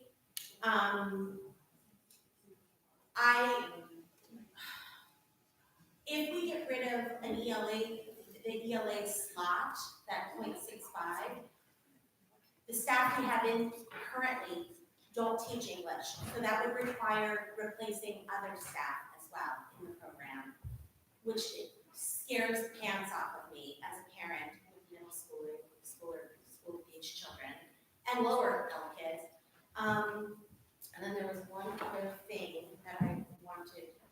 Oh, I have spent the past week looking up test scores for Maryland public charter schools that have middle school Montessori programs, and their test scores are so much lower than our test scores by sometimes 40 points, 40 percentage points or more. Our middle school is outperforming all of the Maryland Montessori public charter schools, all of them. And why would we want to go to a model with our middle school that is proven to not have good record in test scores? I just want to clarify, this has nothing, I know Kathleen said the word Montessori, but this vote. So you're has proposing to nothing. get rid of a 0.65 position, hire someone else to teach English, and keep it the way it is? Is that what this proposal is saying? This proposal is just saying to access the Because 0.65 position. The reason I bring it up is because when you said, when Kathleen said, do teachers teach more than one subject material? Amy, I believe you said Montessori teachers do. And so my question is, are we looking for Montessori trained middle school teachers who teach more than one subject, or are we looking for middle school teachers who teach one subject? We have not, we already have a teacher who teaches 2 subjects. I understand, but when we restructured, she got recertified in something because am I speaking wrong? Were you are, because I don't want to speak, because I remember when. My certification is odd.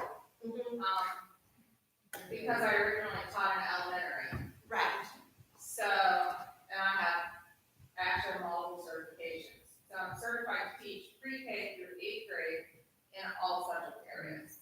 But that is not typical for secondary teachers. Right. If you have a secondary certificate, you specialize in the subject area that you teach. So we might hit the lottery and get another teacher who does that, but chances are, in the state of Maryland, when most teachers are getting certified to teach the way they teach in Maryland, most secondary education programs, it's not that. And when I hear you say Montessori teachers do, as a parent, my red flag goes up, because our middle school program works. Those kids are doing well, and they're prepared for high school. It really is a wonderful bridge, and it scares me to hear you say that as a parent. And I would argue that the primary programs work and the lower L programs work. I'm not And the saying upper that L they programs aren't, work, but- and they all work, and so, we're looking all across the board. The budget cuts are affecting everybody. But it's not Everybody. just, what she also says, it's not just a 0.65 then. That It's bleeds over into bleeds another over. position.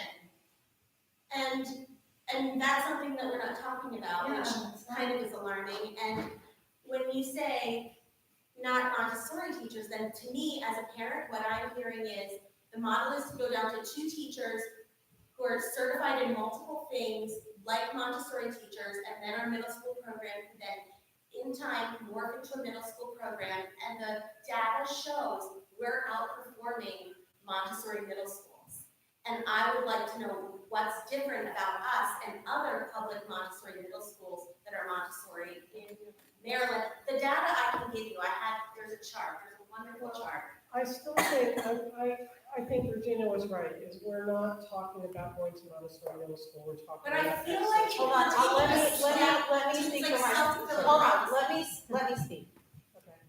This vote is for the 0.65 position. But And it's hold on, not I'm not done Regina. talking. End of discussion for that. Yes, it has been brought up, a blurb in a meeting. Maybe we'll talk about going to Montessori Middle School. The GC has not discussed it. We have not looked into it. We have not workshopped it. None of that. But when we're sitting in a meeting like this, and then it said, well, they do it Montessori, what are we supposed to hear? I cannot speak for what everybody else is saying. I can't. I'm telling you that as a whole GC, we have not discussed it. The 2 things in my mind do not go hand in hand. Maybe in her mind, they do go hand in hand. I don't know. But that's why we are a committee of 10, not a committee of 1 or a committee of 2. We will have the discussion. You guys will come to us with your concerns about Montessori when we're talking about Montessori, but we're not there yet. Go ahead. I feel like what is being expressed is that there's a concern that voting on a position change will necessitate a move towards a more strict Montessori regimen. So I think what she's saying is, she understands it, and I think it sounds like a reasonable point, that the 2 are not separate issues once you eliminate an You say extra. think forward, and Once, it seems when like you, the first when you step of eliminate, it. I'm just saying, so, but perhaps In your mind, in my mind, they don't go hand in hand. well, So then- in my So, mind- but that's fine. So I'm saying, so I just, I think just to make the point that the discussion together? to make the point that just that I can see that logic going, and that once you eliminated a separate teacher, you necessitated a dual certified teacher, and that is not a common occurrence in middle school, I don't know what you call it, secondary education. And it could sound to one, like one might be gearing up to get a program of restructuring through a back channel. I'm just saying, I can see how so we need to respect when we discuss the 0.65 going away. We need to respect that there is a case that one could make that sounds like a necessitating. It's not that one can make, it is being made. Let's just cut to the chase. We're talking in these like, one could extra mile. It's, if the 0.65 goes away, I wanna know what's gonna happen with the other position that's specialized. That is contingent upon like so many people being in the school right now and their children learning math and being prepared for high school. You guys don't talk about it. I know somebody's talking about it, and it's the fact.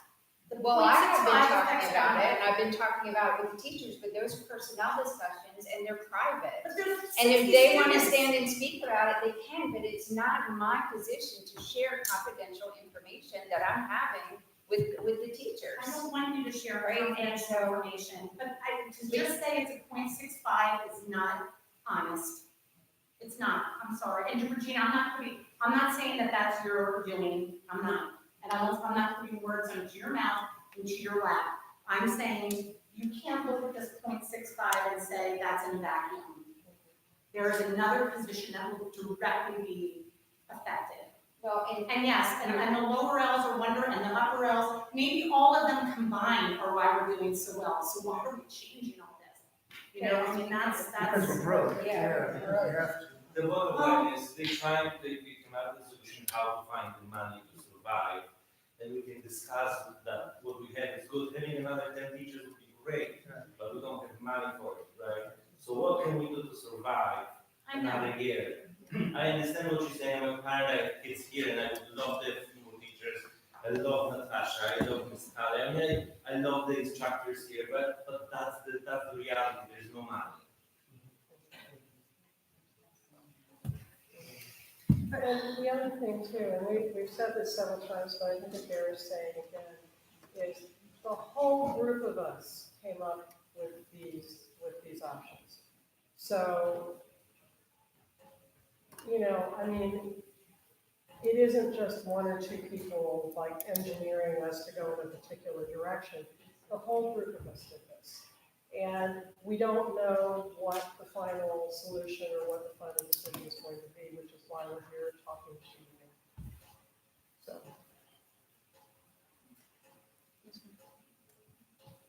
Sorry, go ahead. Piggybacking on that comment, but speaking more to the English side of it, not the math.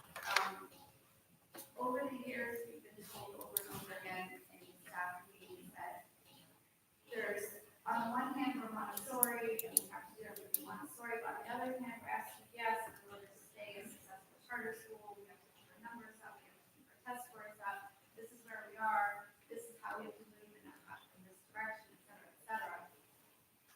If we lose dedicated staff with a degree in their content area who are passionate about what they teach, and then lose a student body that learns from them, that does well in that subject, it's not just a restructuring issue, it's possibly the success of the school.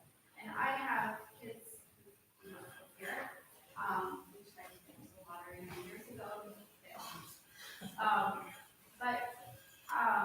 they went to a larger, to West Fred, where they have, of course, multiple English teachers, because they have a huge population.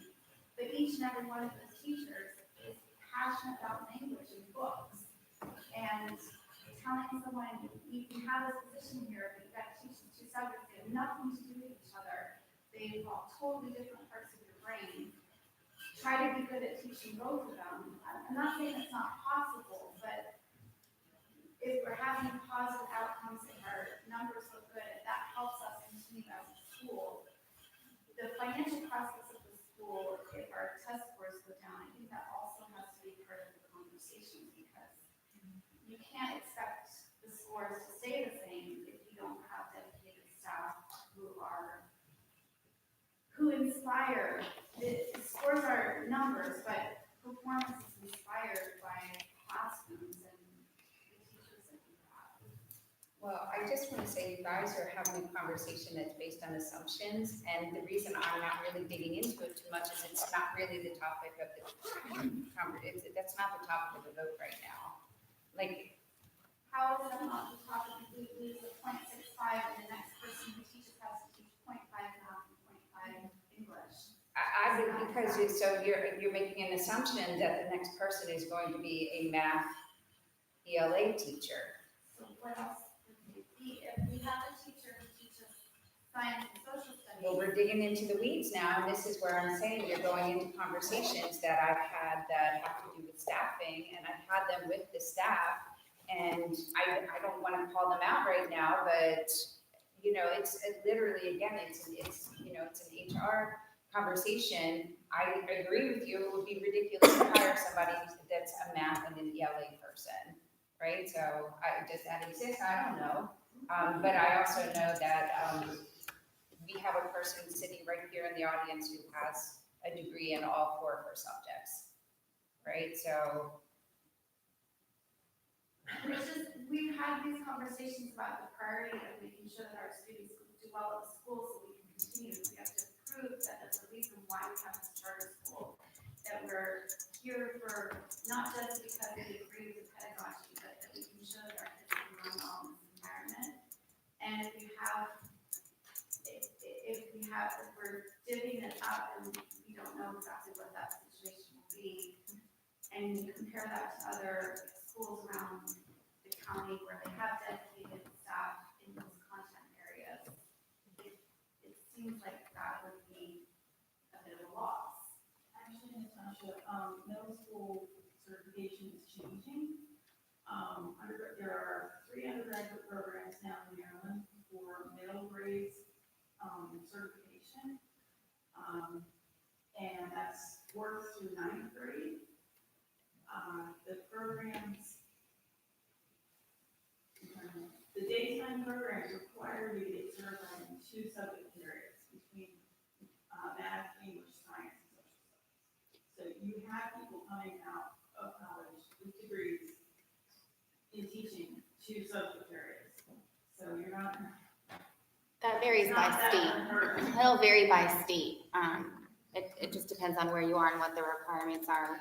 Because often certain programs will require you to have an undergraduate degree in your subject area in order to get certified, like the program that I was in. But if states are changing, it just depends on the state. I know in South Carolina, you can get a middle school degree. In Virginia, you can't. It sounds like maybe in Maryland they're going to that, but that is state specific. And I would also say these discussions are primarily at this point budget focused. That's where we have to be. I know none of us up here want to sacrifice the education of the students. Most of us here have children in this school. We are looking to ensure that this school exists to provide an education. So that is our focus primarily today, I would say, as a GC. So there's a motion to table? To table. Do we need a second? Second. Okay. Well, then let's vote on the table. Go ahead. Amy, all in favor? Do we need any action items on this one? Do we know of? No? Okay. Do we have a closed session? Nope. Anybody need a closed session? No.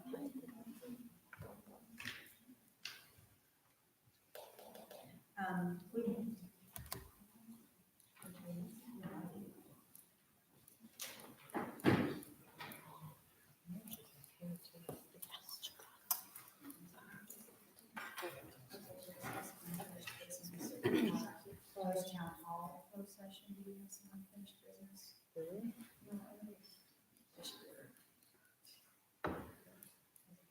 I'm unaware of, I've not been given any information about. Well, then, yeah, then maybe we could talk. If you know something, we can No, have. I don't know that. anything, that's what I want. Okay, no, I was not given any information about anything. All right, now And I don't have any topics either. Okay, so I'm going to move that we, not into a closed session, that we close this meeting. I second. Thank you. All in favor? Thank you, everyone, for staying till the bitter end.